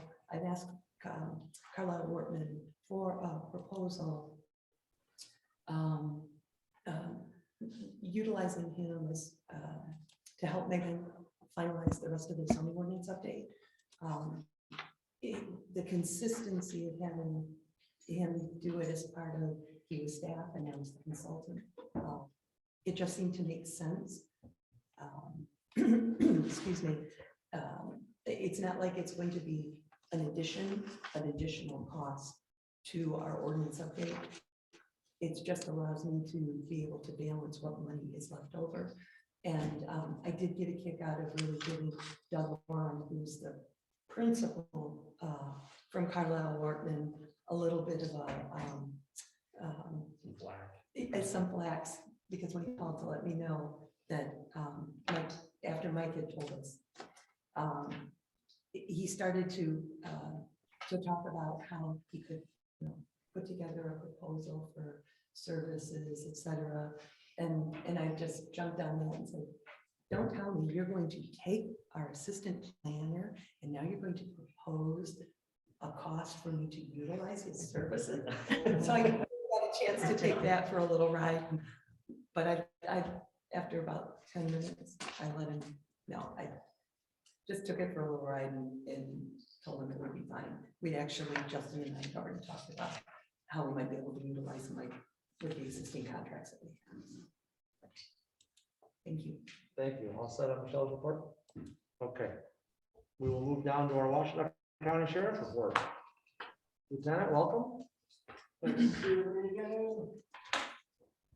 So as usual, kind of like my primary things to kind of just fill you in on our staffing again for the sheriff's office. We're still hunting for people. So if you know anybody that wants to be a police officer, we're always looking for good applicants. We're sponsoring people to go to the academy now. We've gotten to that point where we're not just waiting until you've done it yourself, but we're looking for bodies actively. But actually, we've been doing pretty well lately. We've kind of started to crawl out of a little bit of the hole we were in the last couple of years, where currently we have, let's see, 12 vacancies of about 100 road patrol staff between command and deputies. We've got 4 that are currently scheduled to start as sponsorships in the academies starting in January. We do have 5 retirements coming up in December, however, unfortunately, one of which is Jeremy Hillbuck. For those of you that know Jeremy, he's finally going to retire, being a community member here and a long time deputy here in Dexter. So if you see Jeremy, wish him well. So he'll be leaving us next month. Does he plan to move or is he just stay here? As far as I know, he's staying here. Thanks. So. As far as I know, he'll still be around. You should see him around town. So we currently have 8 deputies that are finishing up their last year training. They're on their own. They're solo. That rotate amongst various positions until their first year is up. And so we've got 2 of those guys are currently assigned to afternoon shift here in Dexter. And then we've got 7 currently in our training program that are in various levels. A couple of them getting off in the next couple of months, and some of them just started a week or 2 ago. So we're slowly catching up. This next year, outside of the retirements we're having next month, we should slow down a little bit. So if we can keep our hiring up, I think in the next couple of years, we've got a good chance of potentially catching up. But after that, it's going to be a race again because we've got lots of retirements coming in the next couple of years. as far as currently, our sergeant for Dexter has been assigned to the midnight shift, and that occurred when we switched to 12-hour shifts for our command staff during the COVID situation 2 years ago. And I recommended that starting again in January, that position get transitioned from the day shift positions currently at SIO back here to Dexter. So the Dexter sergeant will be on day shift again, starting in January. So that should give you guys more access to command level sheriff's office operations, and hopefully see that person a little bit more. Very likely will be me. So, because my lieutenant position is actually an acting lieutenant currently, and then I've been an acting lieutenant for the last 14 months. One of our regular lieutenants, Chad Teets, was deployed in the military, and he's returning next month. So when he comes back, most likely, my understanding is, transition into this position as the West Side Operations Lieutenant, and then I would likely end up as your day shift sergeant again here in Dexter. So hopefully see you guys around. And so that's kind of what we're looking at right now. One thing to just kind of be aware of, if you can kind of help us get it out, somebody has been impersonating me recently and calling up residents throughout the entire western part of the county, claiming that they missed jury duty or something along those lines, and the only way they get out of it without getting a warrant is to start sending them money immediately. And so they're basically trying to defraud people of money, claiming to be me lately. And so it was Sergeant Rush a couple of months ago, and there's been like 3 of them, 2 of which I got today, keep claiming to be me. So if anybody's claiming to be from the sheriff's office requesting money in any way, shape, or form, we will never do that. We do not do that. We don't use people in that kind of way for any kind of services or to get you out of trouble or anything else. You got to go to court for that. We don't do it. So if anybody's asking for money from the sheriff's office, it's a fraud. Please contact us. Just call 911 or a non-emergency number and report it to the dispatcher. We'll send somebody out to talk to you and get that squared away. So. Other than that, is there any questions about any of the reports?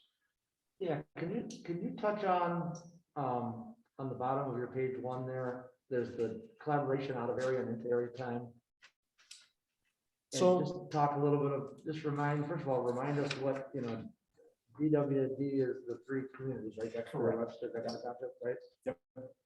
So describe what that DWD out of area, what's out of what area, and then what's Dexter City into area?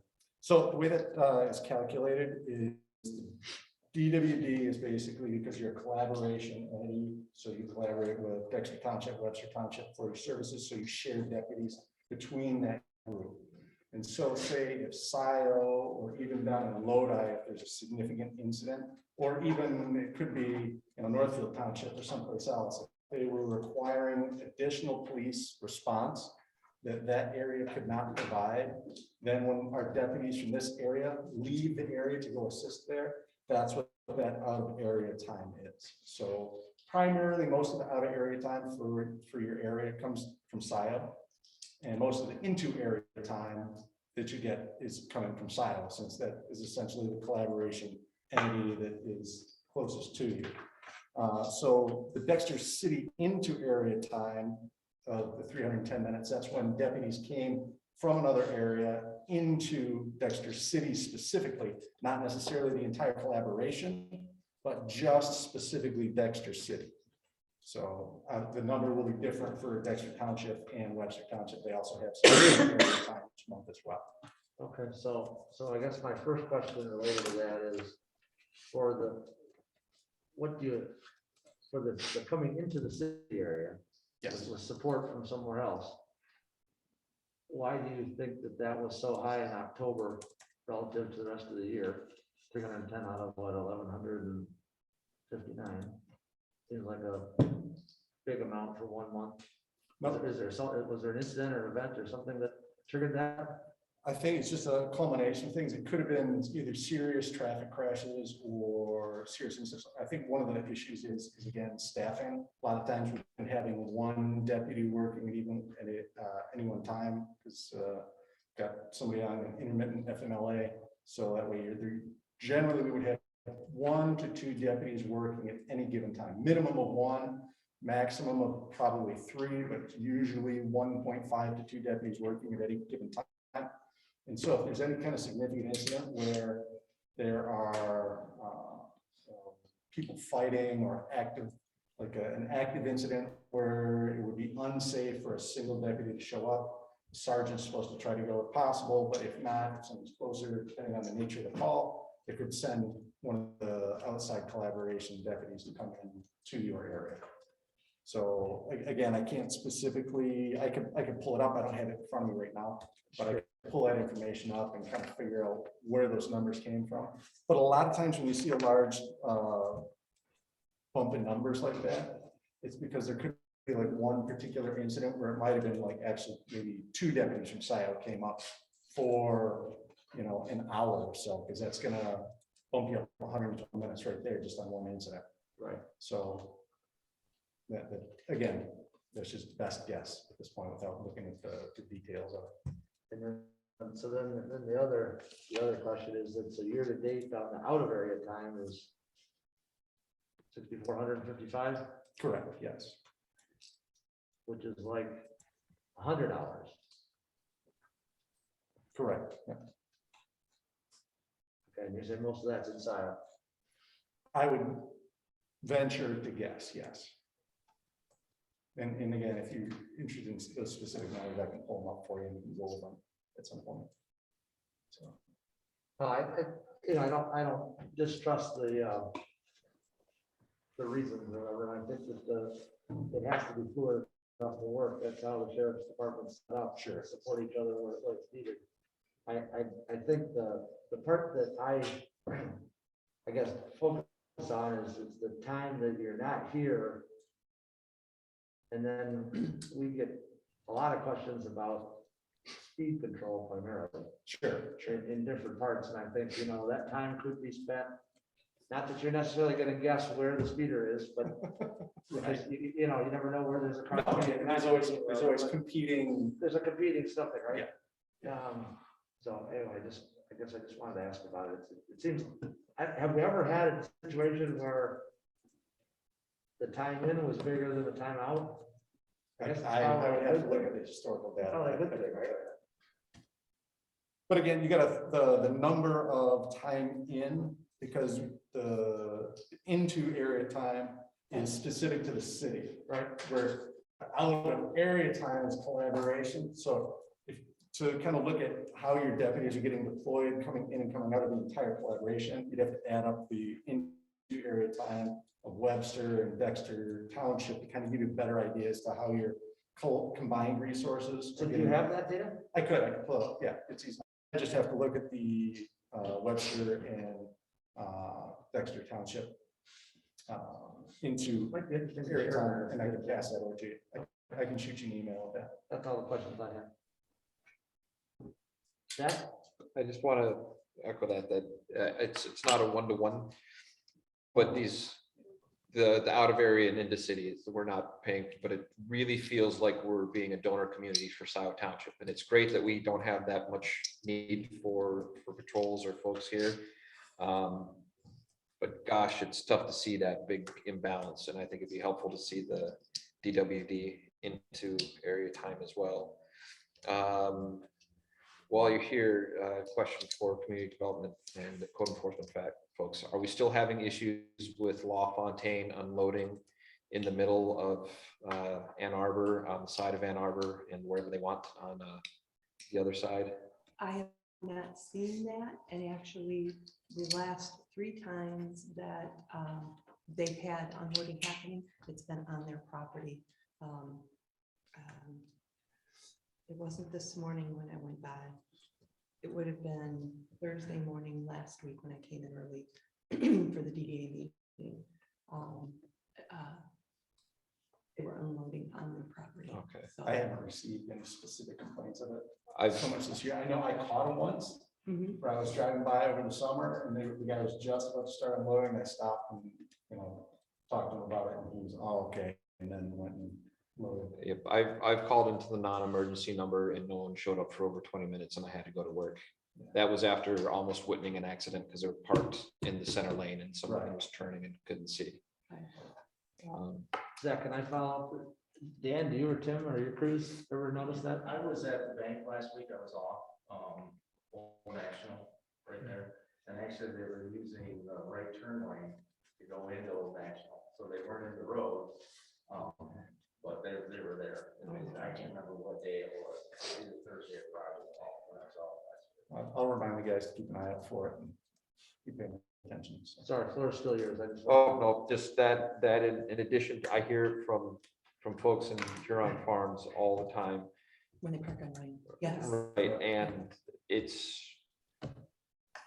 we gotta find a way to get them to stop it.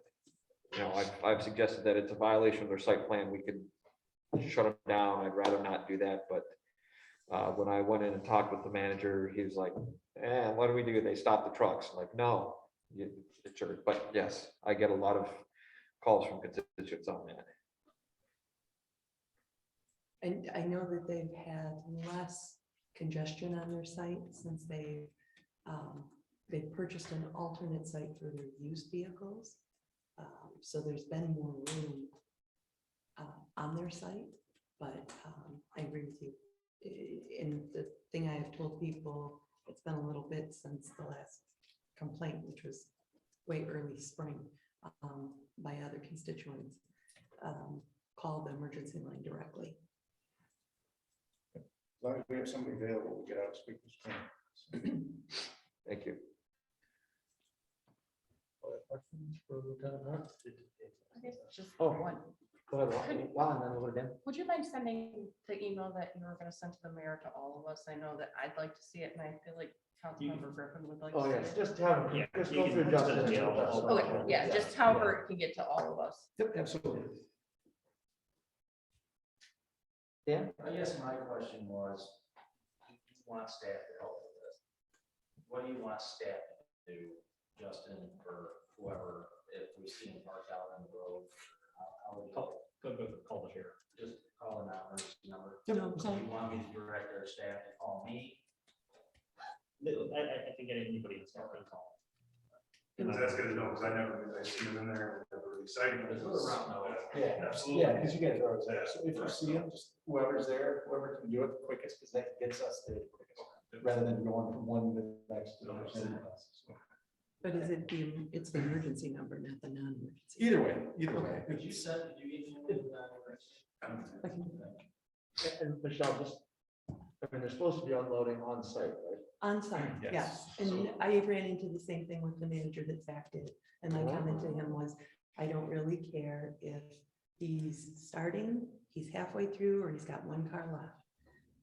You know, this isn't supposed to be unloaded on the street. You need to make it stop happening on the street. So I put the onus on LaFontaine. That was the last time I had seen it, and it's been. Well, they're, you know, they're on a busy corner, a prominent corner for a reason.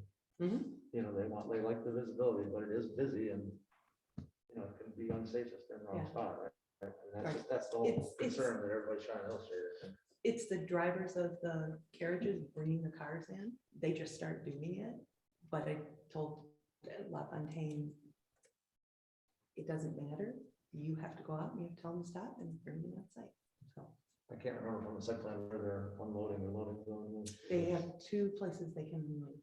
They can unload on the Ryan side in the drive aisle, or they can unload coming off Dexter and Arbor Road Straight in. on the side where the, Service bay? yes, Okay.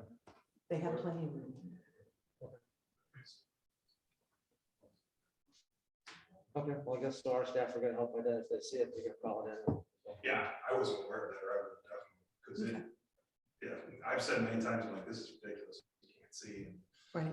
I'll make sure everybody, I'll make sure you got the information. That certainly help us. So. Other questions for Lieutenant Hunt?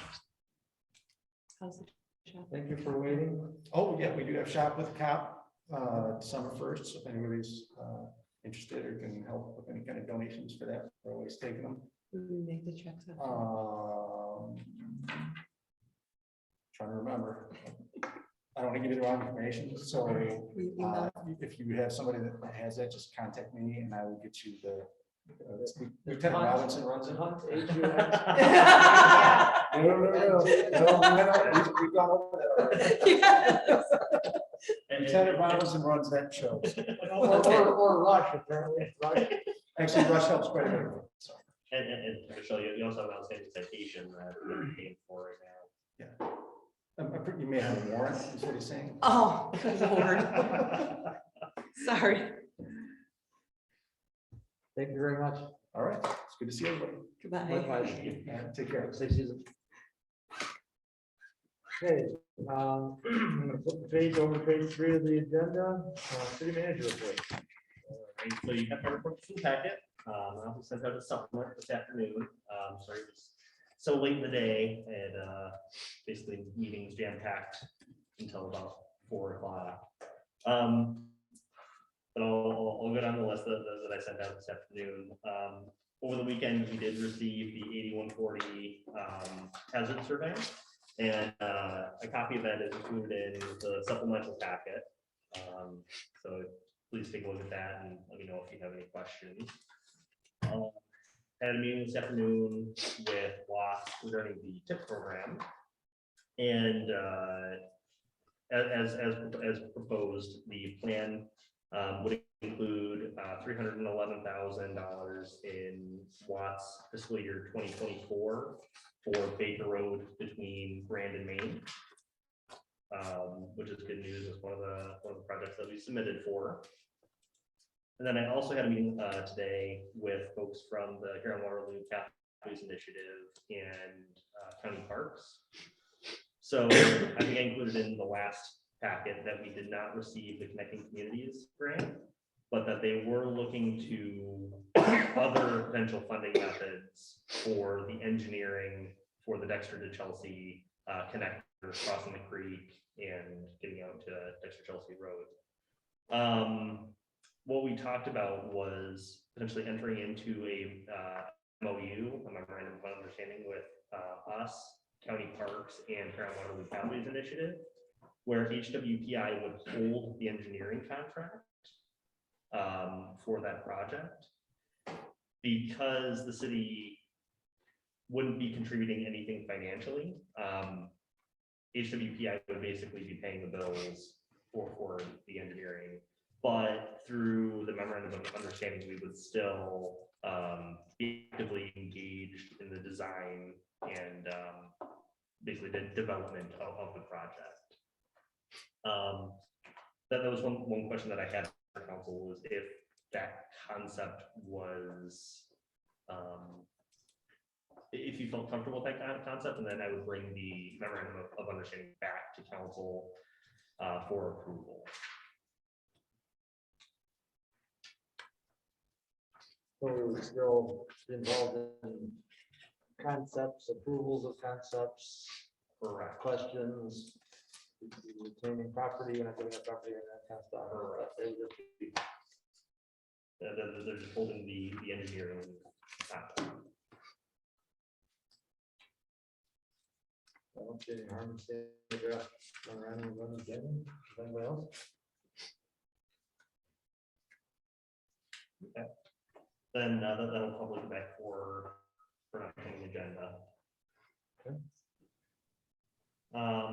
The last item that didn't make it into the update is that we did receive healthcare members back for our healthcare renewal, and our non-HSA plan, which is the HMO full, I think what plan it is going up by more than 10%. So it's like 11.2% increase, which automatically triggers a provision in the union contract where that plan would go up by 20% of the increase as far as the charge to staff, the per pay amount that staff has to contribute towards paying for the plan.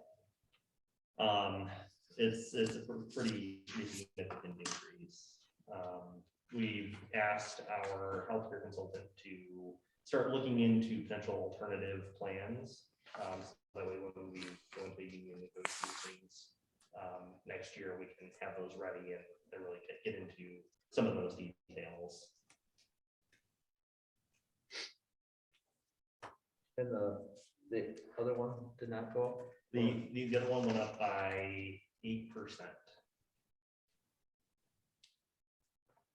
Just I The HSA. But the cost of the HSA is significantly lower than the HMO plan. So an 8% increase on that is nearly as impactful as 11% on the higher cost plan.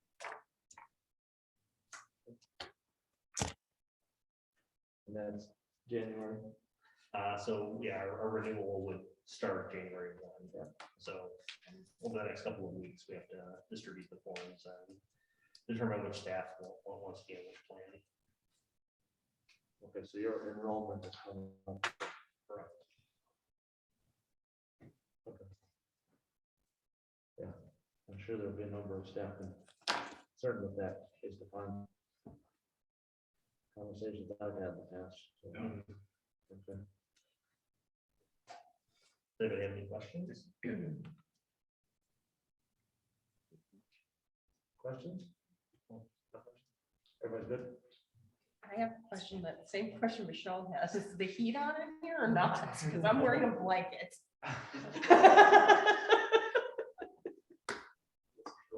We're saving money to pay for healthcare. Oh, okay, okay. Okay.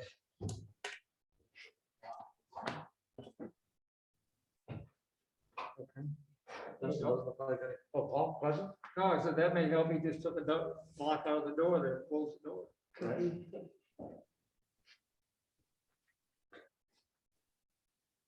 Anything else you wanted to cover? That was-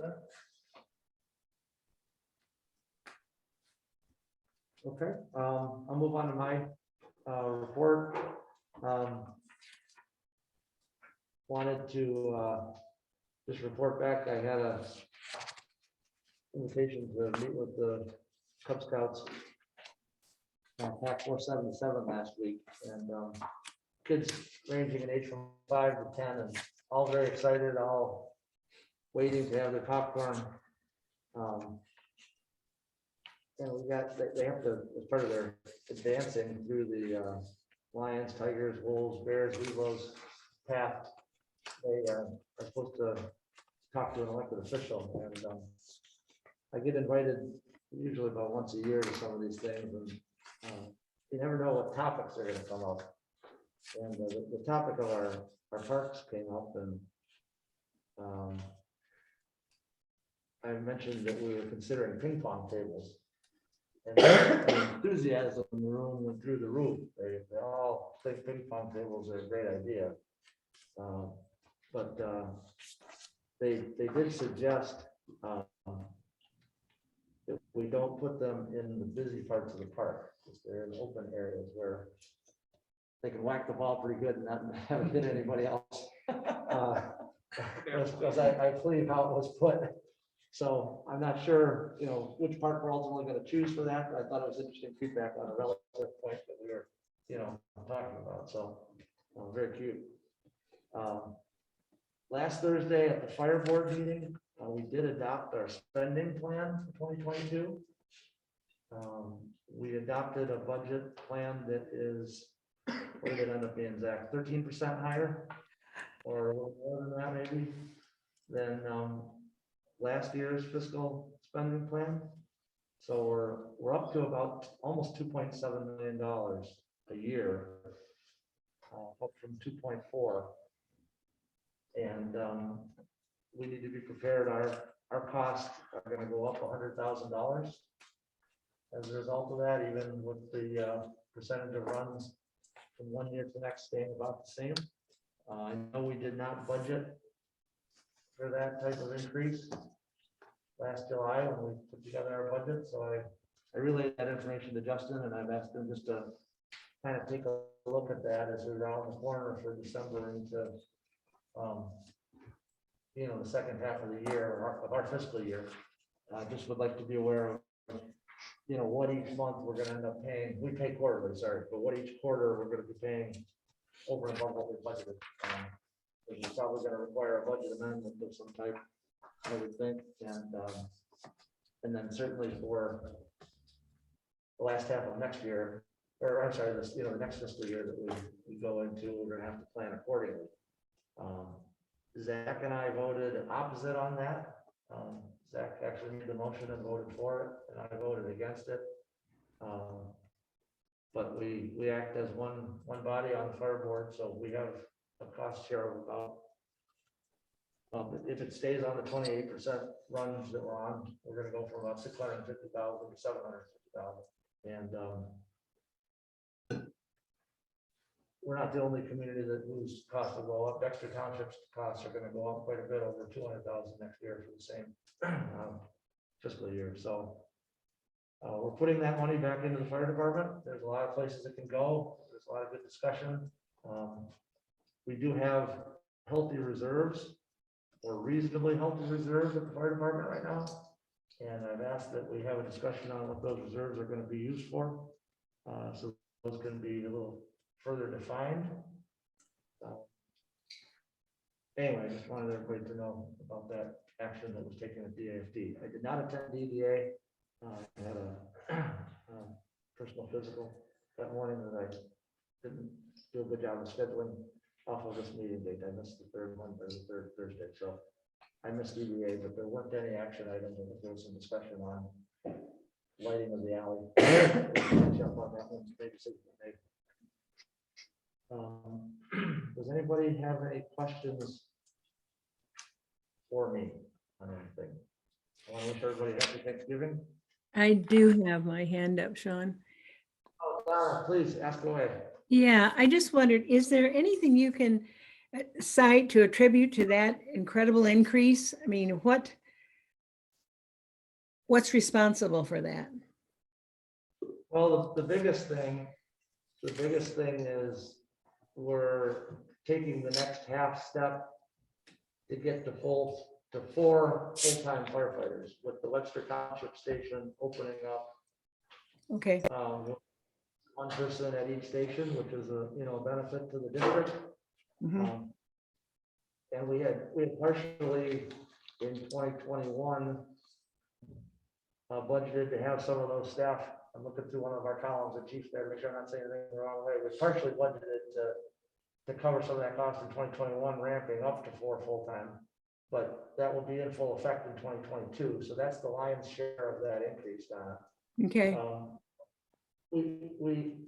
Now I'm giving my opinion, not that necessarily everybody agrees with this. I think we've done a good job of putting money into the department to get things raised up a level. Okay, the costs certainly show that, but we generally budget, in my words, a little bit fluffy across the board, and then the history has been that we come in under that by a pretty good percentage. And there's reasons for that. Depends on certain years we get grants or other funding sources, so we might come in a little more or less in certain years. But we generally put more money in there than we end up spending, which is credit to the staff and that. And then at the end of the year, whatever's left, we decide whether it goes towards an unfunded liability or a equipment fund or an apparatus fund. We like this year, we're projecting to have about 165,000. That number changes every day, but right around 165,000 that we didn't spend out of the 2.4 million. And that board will have a discussion on, do we put some additional into their MERS account? Do we put it into their OPEB account? Do we save towards another truck or a vehicle or a saw or something that's needed there? But it's just, it continues to be a big part of our budget, and I wanted everybody to know that we missed the mark in our projection on what it would go up from last year to this year, and it's something we're just going to have to figure out how to deal with going forward. But it's obviously dollars that we're putting towards the need, but none of you had a chance to vote on that. Neither Zach or I, as far as I know, brought that budget back to you to get input. I sort of thought we'd wait until December to actually take action on it, but we did end up actioning in November. And Zach, feel free to help me here, add to that if you want. Yeah. Well, and it is, but it's in the mayor report, not the subcommittee report, so it's weird popping in, but yeah, the largest cost increase was we went from having, It's not that weird since I reported on it in my meeting. Yeah. Going to the meeting. well, for me to comment on Oh, mayor's you're- report there, yeah, for me. The largest element of the increase was we went from having 2 stations that were manned full-time to a 3rd station that's manned full-time. So in order to have 1 station with 1 person there 24 hours a day, we actually have to hire 3 staff. All in, it's a bit north of $100,000 per person. So that was where the biggest chunk is. Another big chunk was the budget was prepared in past years, presuming that there would be a mix of staff that received health insurance through the DFD and staff that would receive it through a spouse or some other means. The draft budget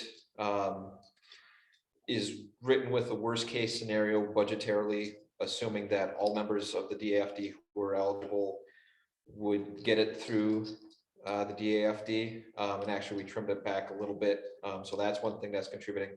As mentioned, the DAFD is building some reserves, but we started way behind the 8 ball. The OPEB is way behind. The retirement is way behind.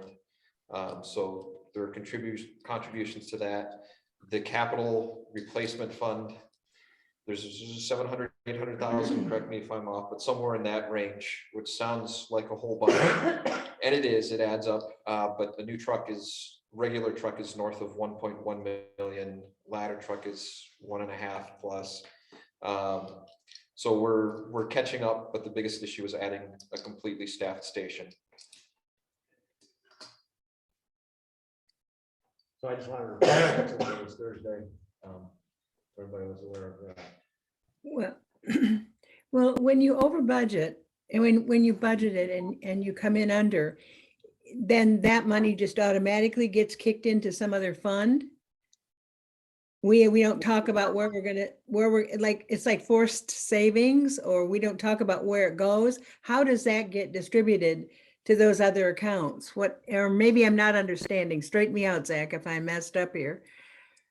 We have a policy that we set as a DAFD board that says what those percentages are that the money, the reserve money will go into, unless we vote to do it differently. Okay. We have a 60-40, let's just say, or whatever it is.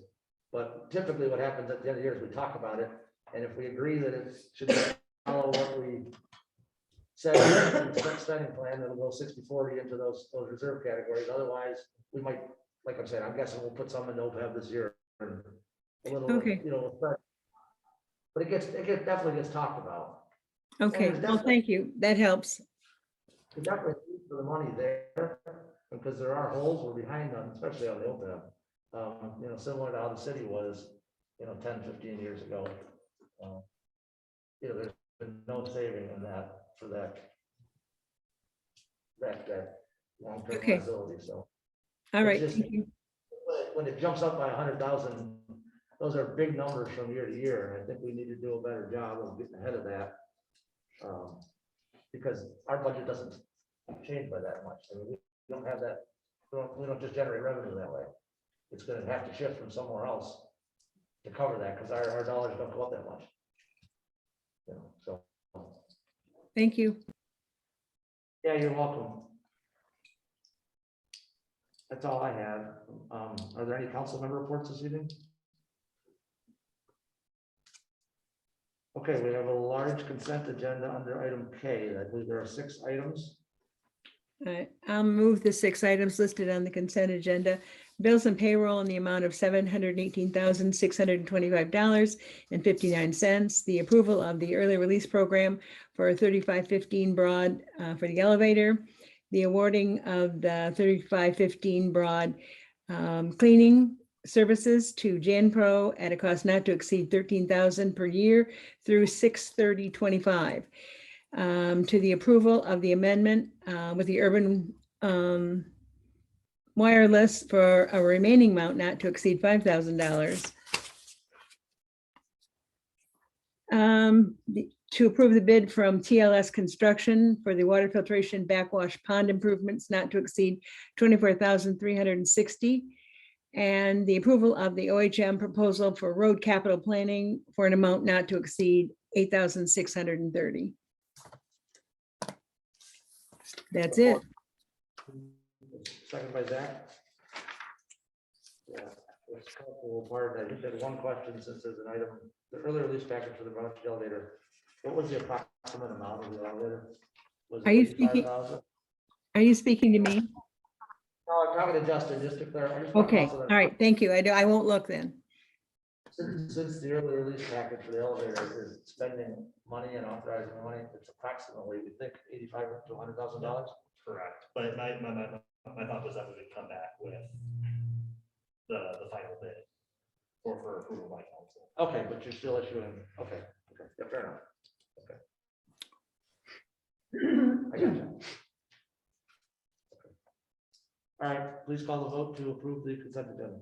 Michelle, Yes. A-Rob, Yes. Hubbard? Yes. Fisher, Yes, Yes. Keel. Yes. Motion carries. We have no unfinished business.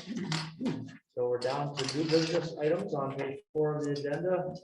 The first one is consideration of an application for amendment to conditional rezoning agreement for 7714 Ann Arbor Street, commonly known as Encore Theater.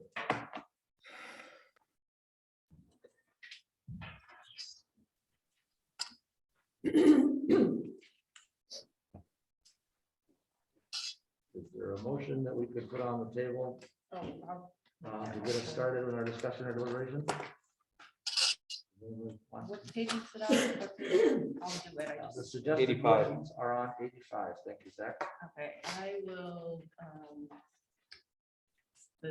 I move that we, based on the information provided by the applicant and staff, together with comments received during the public hearing conducted by the planning commission on November 1st, 2021, the city council accepts the planning commission's recommendation and approves AP 2021 20.22-06 ACRZ application for amendment to conditional rezoning submitted by the Encore Musical Theater Company, subject to the following conditions. Revised sheet L201 must be prepared, signed and sealed by a registered landscape architect, and revised sheets A111 and A300 must be prepared, signed and sealed by a registered architect in accordance with section 21.08 of the zoning ordinance. Good job. Thank you. Thank you for that. Is there a second? Second. Oh, you got the easier end of that motion. Okay, we have a motion and a second. Michelle? Okay, so as Wa has already addressed in the motion for approval, this is an amendment to a conditional rezoning. The Encore Theater has asked to eliminate certain voluntary conditions that they originally offered, specifically the exterior improvements to an entranceway. That would be the wall, the outdoor patio, excuse me, some landscaping, etc. And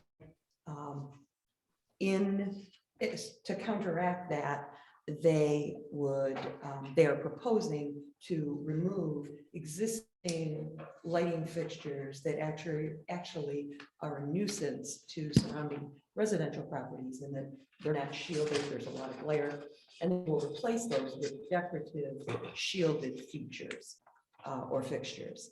You're familiar with the amendment procedure. Planning Commission makes a recommendation, council takes action. Again, whether it's a conditional rezoning or an amendment to a conditional rezoning, there's no negotiation. The applicant offers the conditions for the amendment and the consideration of the amendment, which staff has already outlined for you. Excuse me. Page 2 of my report for you shows the entranceway that would be changed. So it would look just like it does currently. And the only condition is that the sheets that were submitted to support the request do need to be prepared by the proper professionals. Do you have any questions for me? The applicant is attending remotely if you have any questions for them. I'll ask the dumb questions off the bat. There are no proposed changes with this amendment to the uses that were approved. Correct.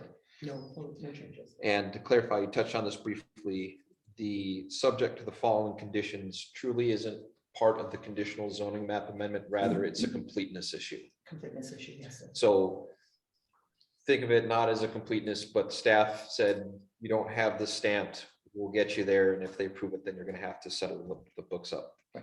One thing that I will throw out there for the folks working on the zoning ordinance review is one thing that I've seen a couple of communities, it might be nice to include on here, is a condition that if you have non-conforming lighting and you do something that requires a site plan or certain type of approval, you'll bring all of your lighting into compliance or some sort of a trigger to do that.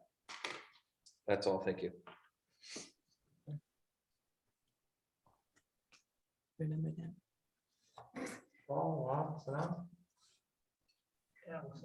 Alex, question?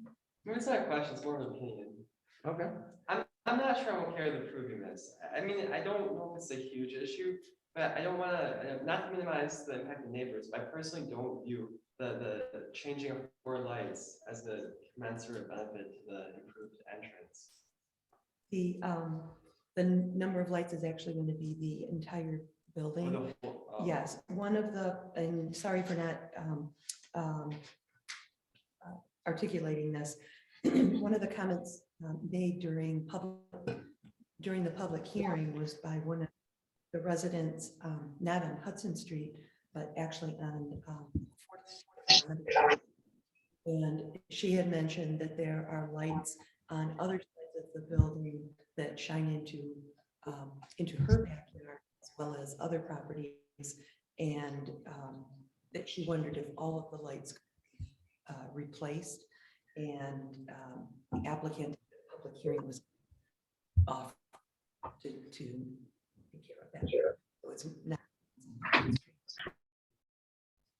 Over to what? So Alex, during planning commission, the applicant had a very succinct reason for why they were coming to ask, correct? And I don't know if he could repeat that for us now, or if that would be useful.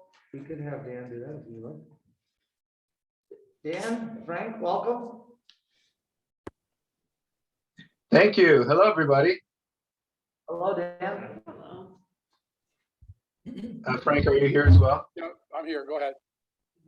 Dan, when you were at planning and you just stood up and explained to us why the original plan wasn't really going to work, could you give us that 1-sentence explanation here at council?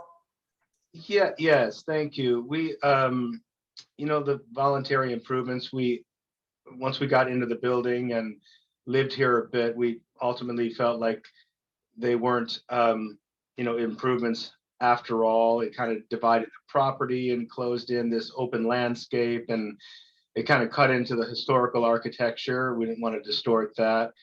And I loved what Stephen said earlier. I've been here for the whole meeting, and, largely, he really addressed the challenges right now in construction. So, another part of it was we just adjusted as we went along, and, we feel great about what we've achieved with our resources, and we've done our best, and investment value for this last piece just wasn't there for us. So that's more than I said last time, but just kind of thinking out loud. But thank you all for hearing this and taking the time. We appreciate it. Frank, did I miss anything? No, I think that does. We talk about it all out. Thank you both for attending this evening. Thank you. Council comments or questions? Okay, well, I've got a motion read completely succinctly by Juan, a second by Paul. More succinct. What's the second? the recording secretary read it back for us? Yes. If you could, please call the vote. Yes, Hubbard, Yes. Michelle, Yes. Ayra, Yes. Fisher, Yes, Hubbard, Yes, Keel. Yes. Thank you. Motion carries. Thank you, Dan and Frank. Have a good night. This item M2 is consideration of text amendments. 55 pages of them. To the zoning ordinance I'm not for reading them. plug-in electric vehicle stations.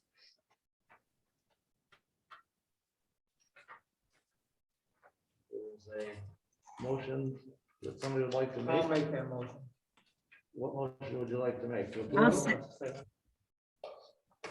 Paul, to approve? Yes, approve, excuse me. I'll second. So I don't. Approved as presented or approved with any conditions? No, let's, give me the page here, I've lost the page. It's 127. 127. One thirty. Nope. 130. 130. There's that. All right, yes. The suggested motion then would be pursuant to section 2306. City Council zoning ordinance together with the information presented by staff and the input received during the public meeting.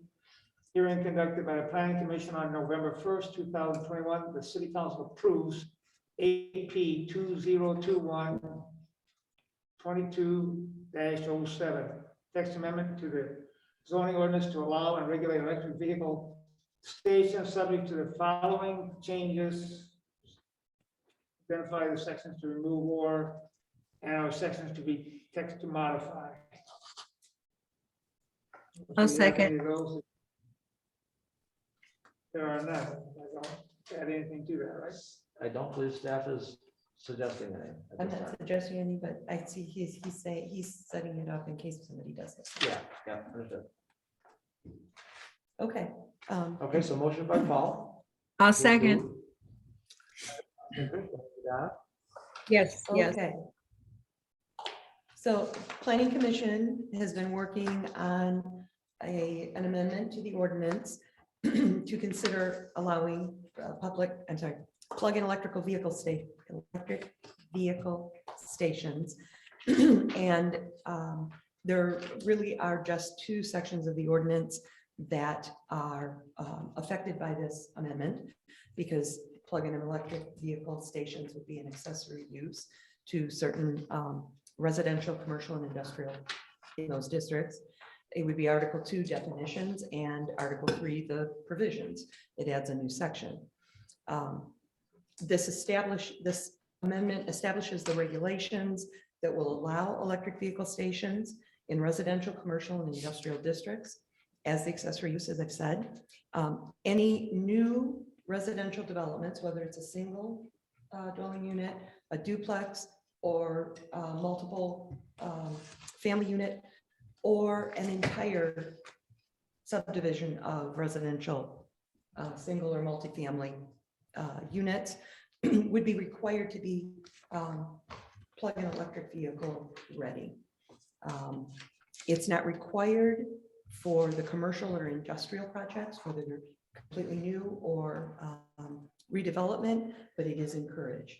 And the reason the planning commission went that route is it is anticipated, the industry, I should say, is anticipating that within the next 10 years, 50%, 40 to 50% of new car sales will be electric vehicles. And so there was a logicalness, if you will, to requiring it for residential, because that's really what's going to drive it. Excuse me. The planning commission felt that it should be encouraged in the commercial and industrial areas. But as we go forward, if the need arises, we can amend the ordinance to make it a requirement.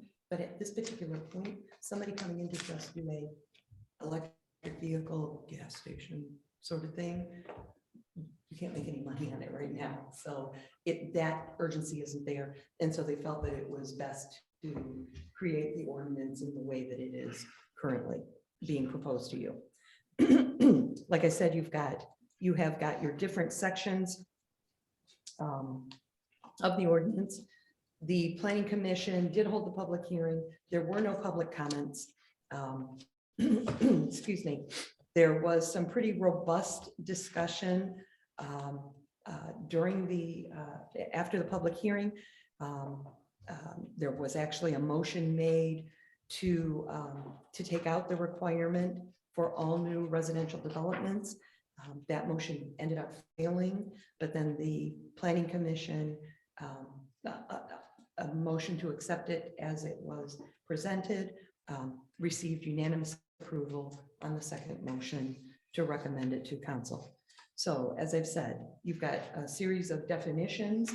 You have general provisions that talk about your purpose and intent, excuse me, permitted locations, the types of different stations in those locations, the readiness requirement versus the encouragement requirement, and then your general requirements for your multiple family and non-residential developments, from parking and accessible standards or spaces to lighting, equipment, usage fees, signage, and maintenance.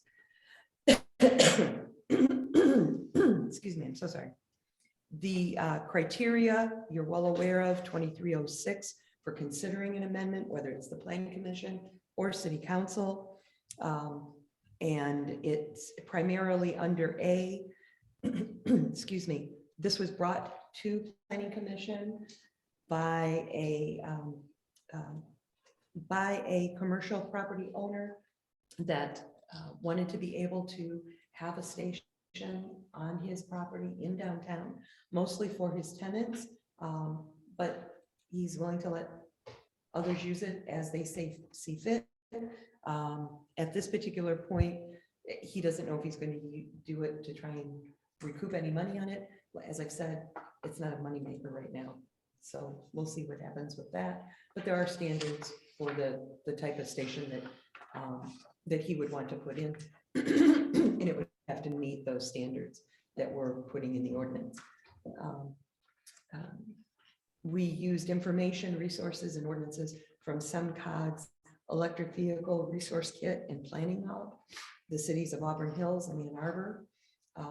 Excuse me. And this was a 2-month process to get to the point where Planning Commission was ready to hold the public hearing.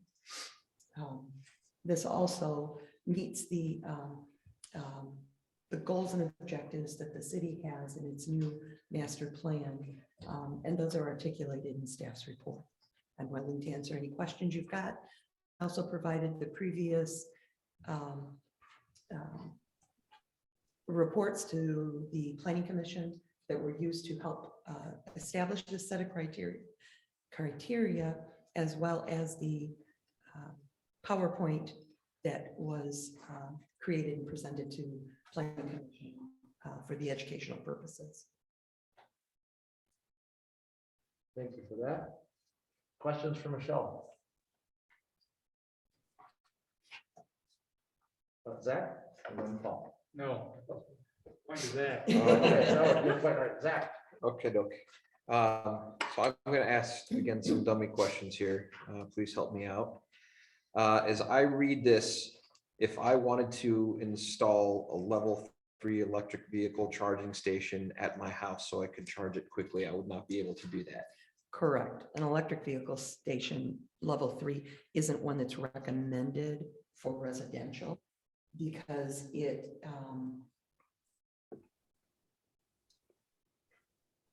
it's more for the commercial purposes. It requires different electrical requirements, and the level 3 isn't set up for the restricted status, where residential has a restricted status. It's residential private use, single homeowner or unit owner.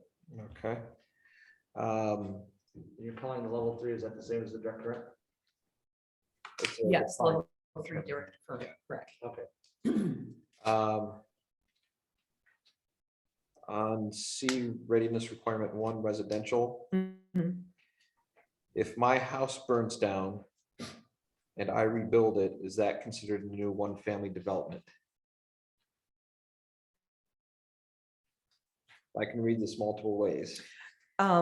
So as somebody interpreting it and knowing the intent, yes. And because you're not having to put a station in, you're just having to make it ready for it. So it's basically. an Yeah, extra driveway. so in this case, But many, only if you have a garage or carport.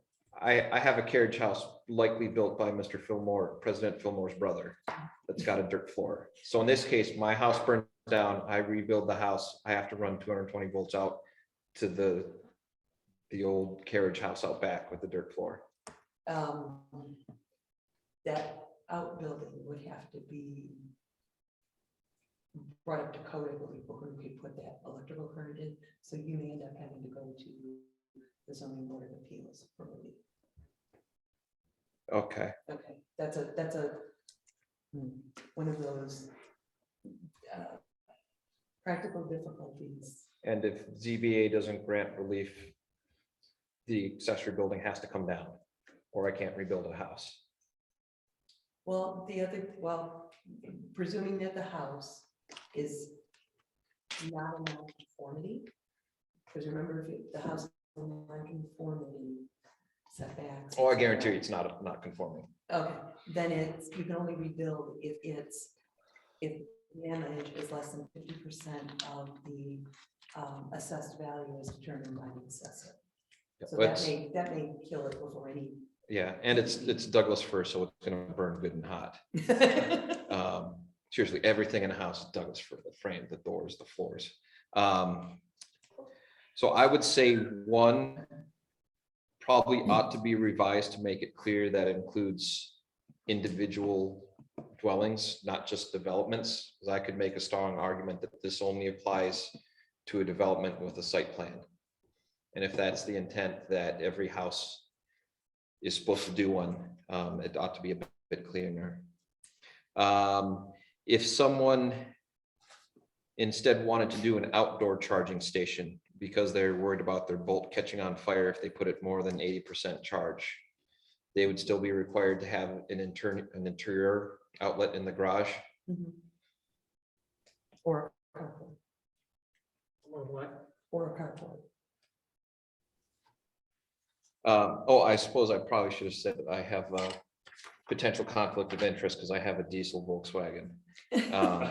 But he did his timeout in the Silverdome parking lot, so. Was there discussion about requiring this as part of the substantial and recognizable benefits for planned unit development? Hardwiring it to the zoning ordinance says if you're gonna do a PUD, you're gonna include electric parking. I'm sorry, say again. So as part of the PUD, we can either leave it blank, just recognizable and substantial benefit, and we figure what out that is, or you can hardwire in, here are recognizable and substantial benefits that you shall do if you want to do a site plan. I know that we, as part of this zoning ordinance update, procedure sections of the ordinance aren't part of the update. There are areas we might tweak in them for things that we know need some tweaking, but we haven't looked at, and we're planning to look at setting different or expanding the criteria or making it more specific for PUDs. We could do that if planning commission and council would like. Well, I asked because I like to use carrots and that's always an interest, an exercise I like to put in as part of a PUD. If you're gonna get these modifications and benefits, you're gonna do these extra things that we think are beneficial. So it would be for the commercial and the industrial then, not the residential. Because if it's a requirement for residential, then it can't be benefited. Right, so I was asking if that had ever been part of the discussion, instead of you shall, using it as a carrot. It sounds like it hasn't. Oh, no, not in that aspect, no. Okay. So the question that was initially put to planning commission, I'll provide some background. presented three different levels, if you will, of or options for dealing with the electric vehicle stations.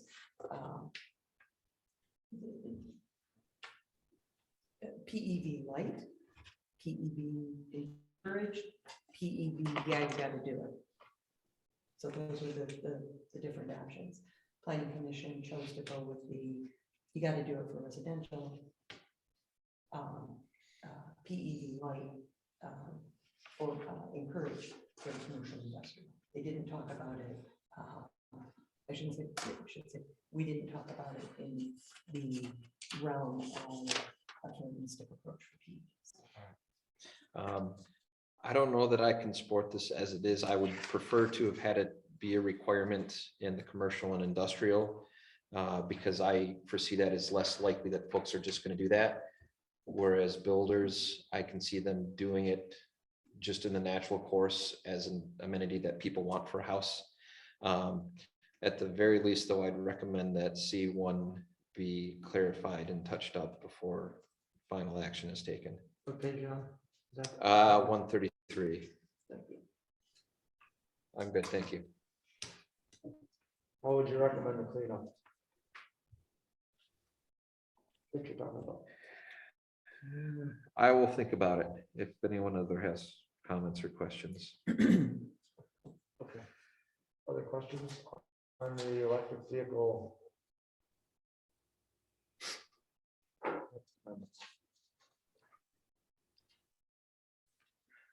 Well, who's that kind of thing about?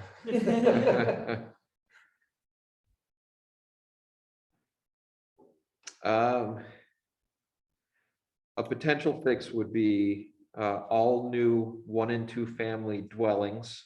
So instead of just dwellings, comma, multiple family dwellings and mobile home developments with garages. So I've added an Oxford comma in there in the dwellings. Plural. Yes, it pops it out that says these things as opposed to these things tied in with development, because mobile home developments was supposed to be an element on its own, right? And I think with those tweaks, it makes it a little bit clearer, at least my eyes, that it's this, and this. Okay. That's just my take. Okay, everybody understand those change on page 133? Paul, are you okay with what he's suggesting? Donna, are you okay with that? I'm okay, yes. You're talking about under the permitted locations, Article 3, general provisions, correct? My packet doesn't have the pages on it. so- Under readiness requirement, Okay, under C, readiness requirement 1, residential is where I thought he was, okay, thank you for the clarification. that first sentence. So all new 1 and 2 family dwellings, comma, remove the and, multifamily dwellings, add the dwellings, comma, and mobile home developments. Did I get that right? Yep. Okay, thank you. So that would be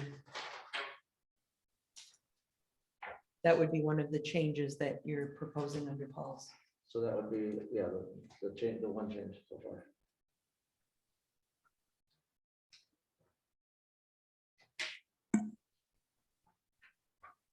I think this is an overall good thing. Are we requiring the fire departments to do it? You have your hand up, right? I do. Yeah, no, please go on. What's up? What are you thinking? I wonder, has this been run through the utility companies? I only asked because I sat in the fire inspector CEU course a month and a half ago, and they were having difficulty in not approving permits to put this type of service in because the grid won't handle it. So they're really kind of pushing back. So is there provision in here, if a homeowner can't get that service put in, can they build their house?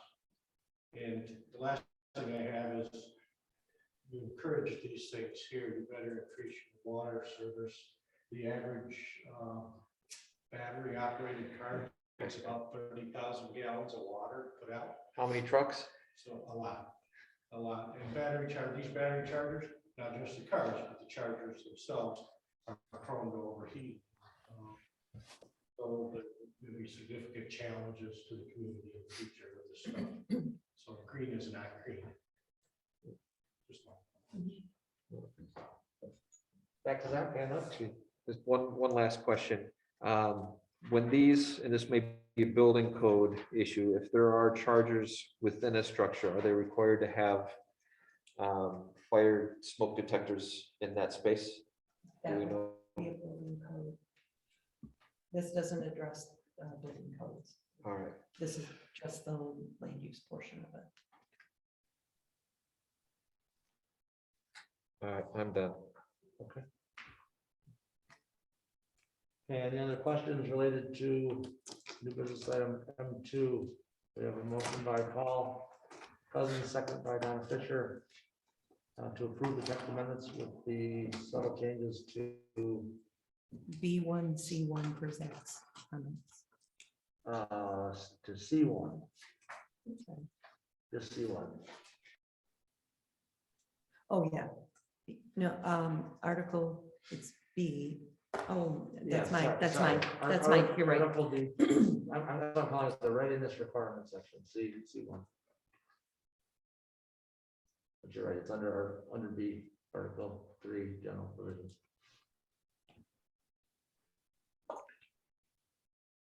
Okay, please call the vote. Fisher, Yes. Hubbard, yes. Michelle, No. Cousins, Yes. A-Rob, yes. Keo. Yes. Okay, motion carries 5-1. New business item M3, consideration of amendment to city council rules. Thank you. Thank you, Michelle, and to the planning commission for the work on that. Sean, Yes, Donna. I'll make a motion. Please go. Yes, yeah, I move we approve council rules as they have been presented this evening. Or in the packet. Okay, which is essentially what we've already approved, other than the change to Rule 17. Correct, but I'm just proposing that what's printed for 17 will go as well. Okay. Moved by Fisher, second by John. Okay, discussion.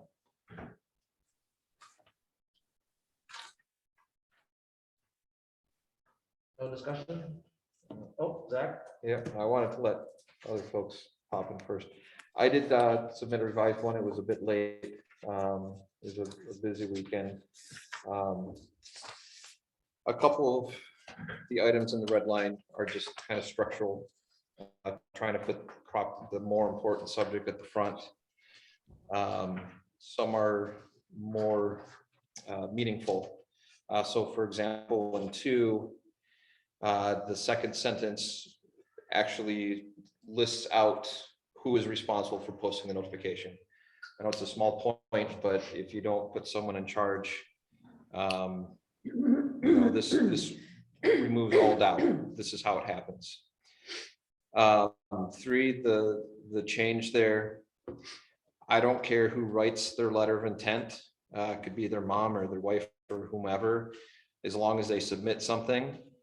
The submitting proof of eligibility is to make sure that they're a registered elector who lives here, just like we all have to do when we run for office. I think that's an important thing.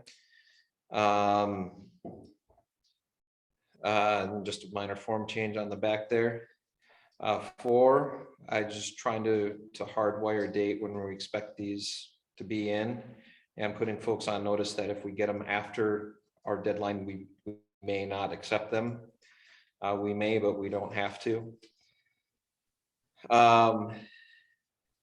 The 5 that I have proposed there is to make sure that someone's gone through the applications to determine that they are registered electors who've lived here for more than a year, like our charter requires us when we run for office to be. It's likely being done now, but that's just making sure folks are aware of the process. The big change, which I know will not be popular, but I think it was important, is the change in 8. So the current process and the one that's in the packet, all of the nominations come through the chair, mayor, presiding officer. Council said, or the rules say council appoints, which is different than like planning commission where it's enabling act specifically says the mayor nominates and council approves. The reason why I've explored this potential is we could see, and it's not too hard to imagine, where a mayor is in a minority with position of council and mayor just keeps nominating a person over and over, or stops nominating people, and then we have no process to fall back on. I don't know if this is perfect. I tried to split the baby and eat it too. So it leaves the first prerogative out the gate with the mayor presiding officer. And then after that, it would allow any council member to make a nomination. Not as complex as the process that other communities use or the school board use, where everyone puts out and you do the ranked choice voting. So that's what I'm going to throw out there. I know not all those changes are popular, but the change that we have doesn't seem to address all the things that didn't work this past time. And I think if you don't fix the things that you know don't work when you know they don't work, that's not good. That's it. Thank you, Zach. So is that a motion? No, I just wanted to share these other thoughts that I had.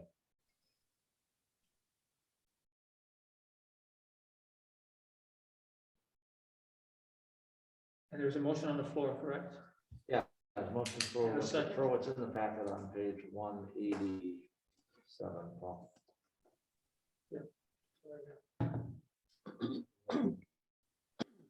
That's last meeting. And Justin brought forward this time. I guess, we've had some discussion on this. It came to us now and we have a motion that is on the floor. And the last discussion by a council member has not resulted in a motion to change. So I respectfully ask that we just continue on with the rules here as the motion are made and was seconded. Okay. Well, sit down. Donna, any other comments to add? No. Okay, just checking, make sure. Okay, please call the vote to approve the motion. Hubbard? Yes. Arab? Yes. Cousins? Yes. Michelle? No. Fisher? Yes. Yes. Yes. Okay, motion carries.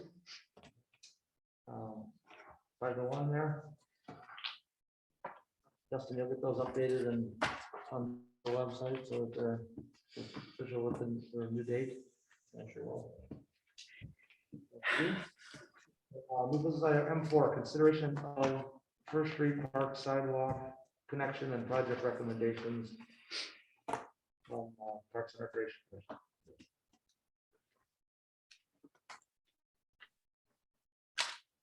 I move we accept the Parks Commission recommendation for First Street Park. I thought Paul Cousins was going to do it, but he didn't. I'll second it. All right. Motion by Fisher, second by Cousins. He thought it was a long motion to read. That's right. I know, but it's close to his heart. I was giving him a chance. Okay, you wanna add anything, or Zach, your hand question? Sure. I know this went through parks, but it didn't go through the street sidewalk or alley group, has it? It is not. I would like for it to have gone in addition to road intersection and signal concerns. Why don't you illustrate what the concerns are, and then, we use subcommittees if we can't resolve things as a group. So why do we need to send it to the streets? Well, because that group can have a focused discussion on policy goals deeper than we can.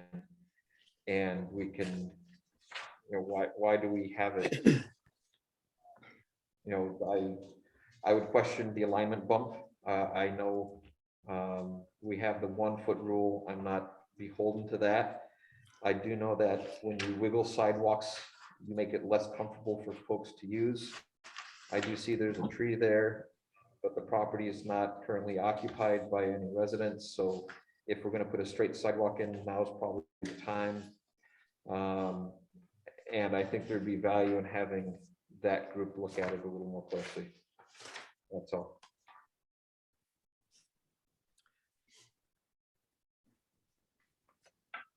So who drew the drawing? Jim? Patrick, do you want to touch on the alignment that Zach questioned? So this goes back to, I think it's the memo details, as part of the Second Street project, it was discussed about providing connection between Second Street and the park. And so this area, if you kind of go back and look at it over the years, it's been looked at, it seems like every 3 or 4 years, something comes up where either a development project is coming or it's just, that connection was desired. So this was our first time actually getting into a design phase where we actually did topographic survey, identifying property lines and the utility poles. And so that really kind of, I guess, defines why that jog is within the alignment. There's some guy wires and utility pole that are adjacent to the right-of-way line, but not, adjacent to the property line, but not right on it. So we tried to stay as far to the edge as we could, but that jog is there to provide that buffer.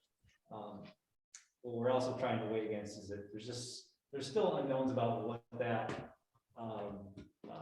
right-of-way, not really true right-of-way, what that will be in the future. So our thought is keeping it as far to the edge right now makes the most sense. It also works the best with the grading on that particular site, having it in that location. So that's generally speaking why we came up with that. And we're proposing to do this as a bid alternative in the Second Street project to get a price for it and then bring it back to council for consideration. So you're saying that putting it straight all the way along is more work or more grading than bending it up? It's not necessarily more work. I think we were just trying to get it back to, after we got past the utility pole, get it back towards the property line. Okay, let me ask the question a different way. Is there, there's not enough room between the property line or the right-of-way line and the utility pole to go all the way? Correct. Yeah, Right? that's correct. Okay. Yep, and then make up the grading there in that. Okay, understood. So did we budget this 20,000? So there's actually 2 pieces of this. One is the proposed sidewalk, which would be bid as an alternate to the Second Street water main and sidewalk project. The second piece is what Parks and Rec voted on to recommend, which is a more comprehensive designated improvement to First Street Park, exclusive of the sidewalk. We don't necessarily need a formal motion at this point to forward with the sidewalk. That would come when the bid recommendation comes back. What Parks and Rec did recommend and what we would want a motion for is the set of improvements that we would take to a contractor to complete. We did not bid, or we did not include that set of improvements in the current fiscal year budget. So this is technically a budget amendment motion. Essentially.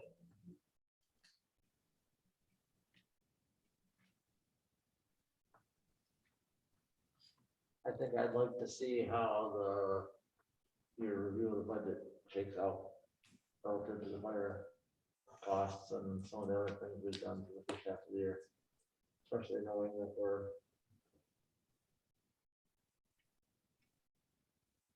potentially bidding all their improvements to this place that are higher than our budget before I approve this. The other thing that factors into this is we budgeted $100,000 for the Mill Creek Park Playground project. And I think things are shaping up where that construction probably won't happen this fiscal year. So there may be room in the Parks Department budget for an alternative project.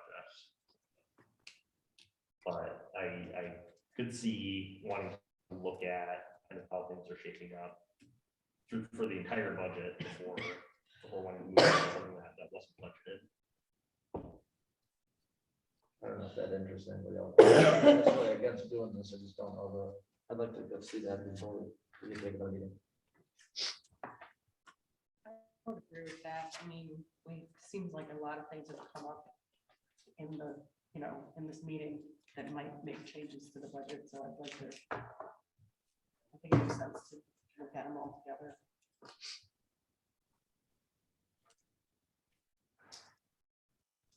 So the sidewalk you're just gonna put in as part of the, As a bit of alternate. as a bit alternate, okay, so. For Second Street. Right, yeah, from Second Street down to the park. Whether to do that or not, and then, Correct. okay.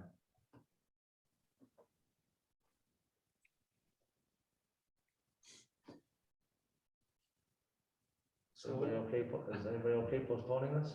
To allow Justin to do the budget reviews?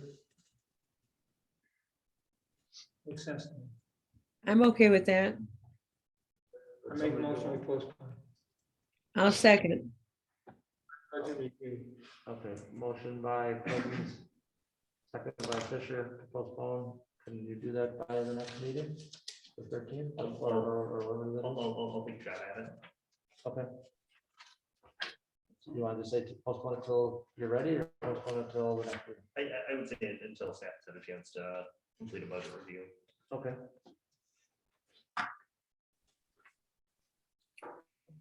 Is that okay, Paul? Yeah, I Okay. was happy to be, have input there and have access. Okay. Discussion on the postponement? Okay, seeing none, please call the vote to postpone until staff has had a chance to do a budget review. Bayron? Yes. Cousins? Yes. Michelle's? Yes. Hubbard? Yes. Fisher? Yes. Leo? Yes. Thank you. Motion carries. New business item M6, discussion of rental inspection ordinance and property maintenance code.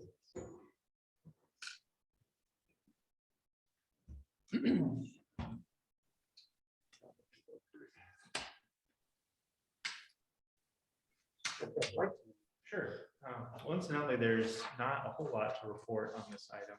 As discussed in the last meeting, staff forwarded the draft rental inspection ordinance that council discussed in September of last year to the city attorney, Mr. Steve Etsy with Dykenwood to review.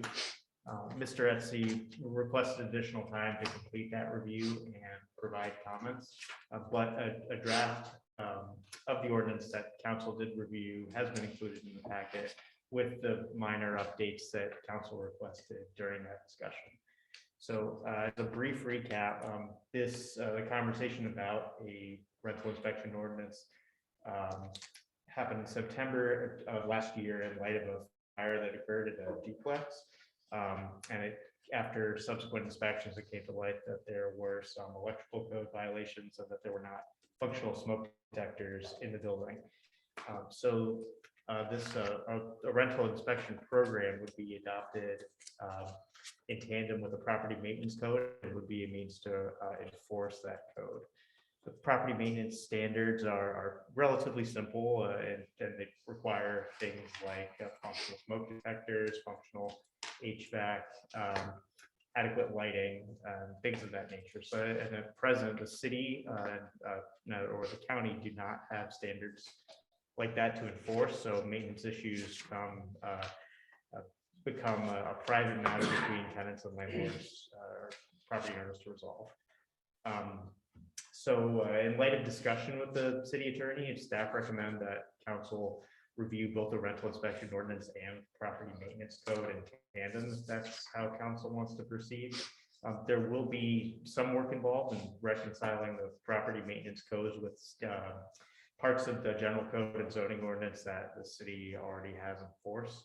And then in discussion with Justin, I think it may be reasonable to proceed with that along with a general code update that could be planned in the next few months. But I don't know if Justin could provide more information on that, or I'd be happy to answer questions about the rental inspection. Yeah, so my thought was it might make sense to do a general code review, kind of the way we are with the zoning ordinance. Once the zoning ordinance update is complete. There is the International Property Maintenance Code, and we have sections of our code of ordinances, our general code, and our zoning ordinance that mimic pieces of the International Property Maintenance Code, but not in the breadth and scope that the International Property Maintenance Code offers. So my thought was if this is a route that we want to go, if we do want to move towards rental inspection ordinance, as a part of general code, a full general code review, we can look at reconciling the general code with the International Property Maintenance Code and see which pieces make more sense, and potentially, adopt the International Property Maintenance Code by reference, or with amendments based on our current codes. But I would want to do a more deep dive in reconciling those two things before implementing a rental inspection ordinance. If that makes sense. Thoughts? Donna, anything on your end at this time, or you good with that? You okay? Okay, so if we go that route, then what's the next step? Enter the time, or what do you see the timeline for something like that? Let me see that one. So we're looking at the first draft of the zoning ordinance update here in the next few months. February, March. Yeah, and so my thought was we include it in the budget for the start of July 1, to start a general code review. So best case, when would you see us thinking about putting this in front of the public for comment? What year would that be? Probably 2023. No, knowing how long it's taken us to get through the zoning ordinance. Been a long time.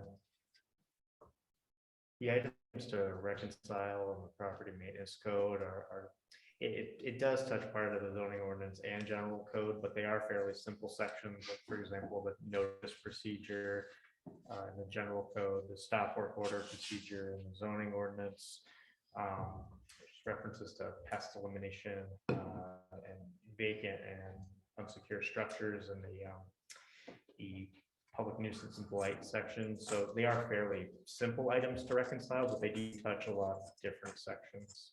So if anything that could be done on its own or early in the review process, if it was something that you wanted to review sooner rather than at the end of the comprehensive update.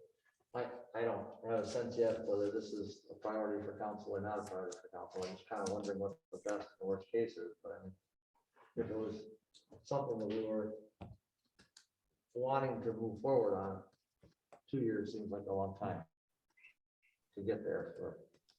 Then I realized we would have to figure out who would do this and the cost and that kind of thing, but yeah, it seems like a long time just to mirror. Yeah, and I mean, if it is a true council priority, then I mean, obviously we'll work to get it done as soon as possible. I mean, I don't want to say this, but we got the conflict of interest one done fast. Paul? You know, you said cost, and this can lead to cost to owners that have rental properties that may have to, you know, modify their structures, and that's, you know, that could be thousands of dollars for some people, and it's not gonna be cheap. Not what it costs today. So there may be some kickback from this, and said, hey, we've been doing it for 30 years, 40 years, 50 years. And now I have to spend out another $2,000 just to rent the place. I barely make any money on it anyway. You know, rental properties are easier to deal with a lot of big units that have the ability to advertise and all that stuff, but it's not easy for some of the individuals that have, you know, a single property or two properties here. It's not as easy for them to come up with somebody. So it's not just the cost of the to look at it this way, it's also the cost to the landowners that they have to do that, unless you say, hey, it's factored in and we'll start the day we pass it, and then from then on, it's okay. But you gotta consider that. Particularly the older part of the city. Yeah, my goal in exploring this is to make sure that the structures are safe. Yeah. And you know, there's a lot of good landlords out there that have taken care of the properties that they rent. But there's also some that probably need something like this, or they'll continue to be a safety hazard, like the one that showed up on Central Street when they looked at the fire and then looked at what they were really looking at. And the landlords that have their actions together and are keeping their units up and doing the right things likely aren't going to have a problem with something like this. I'm not saying this is likely aren't going to have a problem. So other than I forget where we're at, 2 years, 3 years, could even be one more than that or whatever. You know, the required inspection. But my I guess here I'll say, but my aim is at the situation that was on Central Street and how bad that is. And when you walk over there and you look at how close that building or that residence or multifamily residence now was to other occupied units, it just seems like this is a good direction to go at some level. And rather than delaying that, I'd like to see it be a priority to move it forward. I just was surprised by the time duration. Sorry, Bob? No, just as an aside, sort of to the cost issue. I mean, that landlord, had they put in the money, which would have, maybe been required by something that we put in place, that probably wouldn't have happened. That duplex is still vacant. They've lost all that rental income. The So one on Third Street. on Central, On and Central. that's how long now? I mean, And that that's makes sense. over a year. It's the original property owner has sold it. The person who came in and purchased it is doing all the work to bring it up to code so that it can be rented out. Because at this particular point, because of the fire, because of the code violations, fire, building, etc., he can't rent it out without it being brought up to code. And I guess I don't mean to single out that property so much as just the concept that, it's probably better to do the money up front than have something like this happen. This was in the packet, obviously, for the meeting, and I got a call from, person that lives in the area and asking, are you guys going forward with this? And I explained the background and the context behind, when this came up, and it's really just it's a safety issue, is what it is. I mean, that's what it is. And I believe the lion's share of the landlords that rent property, and we have a lot of them, probably have safe structures and would pass most inspections. But anyway, I guess I'd like to see us make this a priority. there's other support for that, but, I don't know what that means, and I'd like you to look at what the best case timeline could be, maybe, and bring that back as part of whatever it's discussed next. Zach? I just wanted to agree with it. Local governments, at least in the Anglo-Saxon tradition, since the Battle of Hastings, exist for health, safety, welfare, health, safety, welfare. This is health, safety, welfare.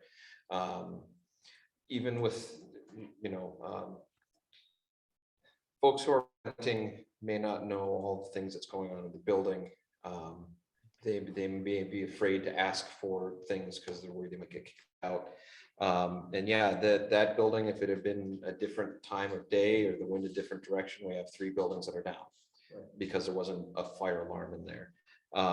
And one other thing that can go weird, most people don't think of, I was living in a house in Ann Arbor that the water heater went bad. And by went bad, the pipe that was over top of it was doing the torture test and just drip, drip, drip. Eventually the tank was eroded. It released the pressure. Fortunately, our pressure relief valve was working, so we had the hot water spread it all across the floor. But if the safety relief valve doesn't work, the thing shoots through the house, through the roof. It's glorious. Look at old picture or videos before they invented safety relief valves. Or you've got a furnace that hasn't been inspected because the renters, they don't know. Carbon monoxide can kill very quickly. So I think it's very important. It is a challenging thing to try to knit together the different ordinances. I've done something similar for Linden Township, knitting together their anti-blight, their unsafe structures and their zoning ordinance. And it is tricky. It would be a high priority. One thing that I would throw out there for inclusion in the future versions is the state may or may not this year or in the next couple of years make short-term rental a permitted use of all residential. And that's listed in here as one of the things that would we inspect. I would like to see examination of if there's a lot of turnover in the rental unit. So if you rent it out different folks more than 4 times a year, you get to like 6 months or a tighter inspection schedule. And I say that not just to pick on the short-term rental folks, but if you're there in a room, you got some guys on vacation, they're more likely to yank the batteries out of the warnings just because they're dumb. And so getting more eyeballs in there, if there's more use on there, I think would be valued. That's it. We had asked the city attorney about that item in particular and can forward that update as well for the question. For some comments. So now? Yeah, I just want to agree. I think this is something that I would like to support moving it as fast as possible. I do have a rental property, not in this town. And as much as at times I get frustrated with all the details of the code that they want me to, for the inspection every 2 years.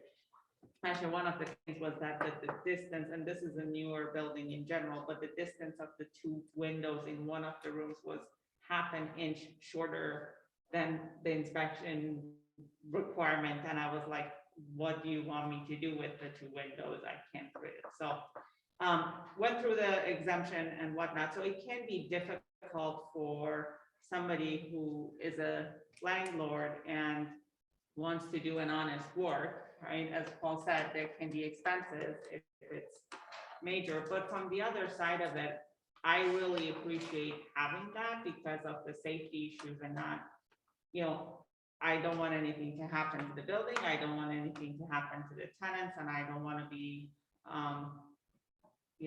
liable for that. And so I think having something like this in place and having it as soon as possible, it's a good thing. Okay. Oh, Chief, yes. Sorry, if I may. I just get a comment on one of the definitions here. First, you're talking about adopting an ordinance that's going to adopt a code. And I'm totally supportive of maintenance code. You don't see too many communities do that. And so doing it is a great step. The only other maintenance code out there is the fire code, which generally doesn't apply to residents as a whole. So with that said, the definition that a city means the city of Dexter, its employees, elected officials, agents, contractors, and designated ordinance enforcement officers. The question comes to mind, who's going to enforce? We obviously know fire department does the fire code, but that doesn't say that here. But who's going to enforce the maintenance code? Any of the people that are listed here, do they actually have the credentials to be able to interpret that code? Someone can go in and say, yeah, that drywall looks like it's fixed, but was it fixed right? So maybe some additional work on definitions and who can enforce the code versus enforcing an ordinance. So to that point, we've talked about, I don't think that current city staff has the capacity to be able to enforce. So it would be a matter of contracting enforcement out to a third party. Yeah, I realize that's stuff needs discussion and thought. Yeah, I realize that needs. Okay. We're good on a discussion of this topic for now? I'm down to item N, council comments. I will start with our two student reps this evening. Al? I have no comments, but happy Thanksgiving, team. I hope you celebrate. Well said. Karen? Thanksgiving all. Good. Yeah. I was very happy to see the passing of the electric vehicle provision. It's something that in long run will be very beneficial for our community, and I was very happy to see that. And happy Thanksgiving. Wow. Happy Thanksgiving and happy birthday. Well, thank you. Nice. Paul? Happy Thanksgiving, and let's get the heat turned up the next time we're in this building. It's cold. John, I'm gonna build a fire right there, and I don't think it'll match the code. Zach? I do support plug-in vehicles and making it easier to do. I just didn't agree with the requirement element and some of the stuff in there, but glad for folks that are able to do that more easily now. One of the things that has been discussed at the DFD recently is a cost recovery ordinance. I'm going to be bringing that to this body soon, but I want to give the primer. Basically, a cost recovery ordinance is an ordinance that if you require certain emergency services from a fire department, they can collect back money. And the idea, it's very common if you've got car insurance and you need to get cut out of the vehicle or an accident, there's a light item that says you get $250 or $500 coverage toward that. Same thing for house structure. In my daytime job as a zoning administrator, whenever we get structure fires, it's very common for the insurance company to call the zoning folks up and say, is there a cost recovery ordinance? How much do we owe? The idea would be that this ordinance would be adopted by all three communities participating in the DAFD with money going towards the equipment replacement fund. It would have also a board that could waive the fees in case of hardship if someone doesn't have insurance or something like that. So it's a good way to start funding, and it's the way to take down our costs that we have to contribute. One nice thing is that it especially does a good job of capturing costs from folks who drive through the area and may require emergency service. So folks driving Dexter, Pinckney, or North Territorial who don't contribute to the turn on stuff. I will say this is the last time. I am disappointed that Rule 17, we haven't fixed the things that didn't work the past time. The addition is good. I think getting FaceTime with applicants is very valuable and coming out into that stuff.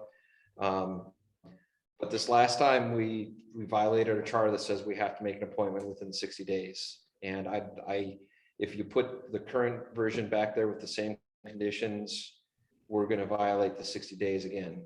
And it's always disappointing when something's broken, we don't fix it. Lastly, I want to, on the record and in front of every folks, say congratulations to Esme Hagris, the Dutch Avenger. She earned her varsity letter in football, got it on Sunday at the banquet. And she's had her varsity jacket for a while, but she's refused to wear it outside of the house until she got the letter. So congratulations to her. That's our exchange student from the Netherlands. Well done, congratulations, sir. Donna Fisher? No, well, yeah, then again, Alex, it was really nice to work with you in committee. And I only wish that every student we get is like you. And I know that probably won't be the case because you certainly are special. So thank you for that. Nice to work with you too. Thank you, Donna. Mhm. We're back around to non-arranged participation. Is there anyone either on the Zoom call or in the audience who'd like to speak? Okay, seeing none, I will seek a motion for adjournment at 10:15. So moved. Second by Second. Donna. Signify by saying aye, please. Aye. Those opposed? Good night, everyone. Happy Thanksgiving and see you in December.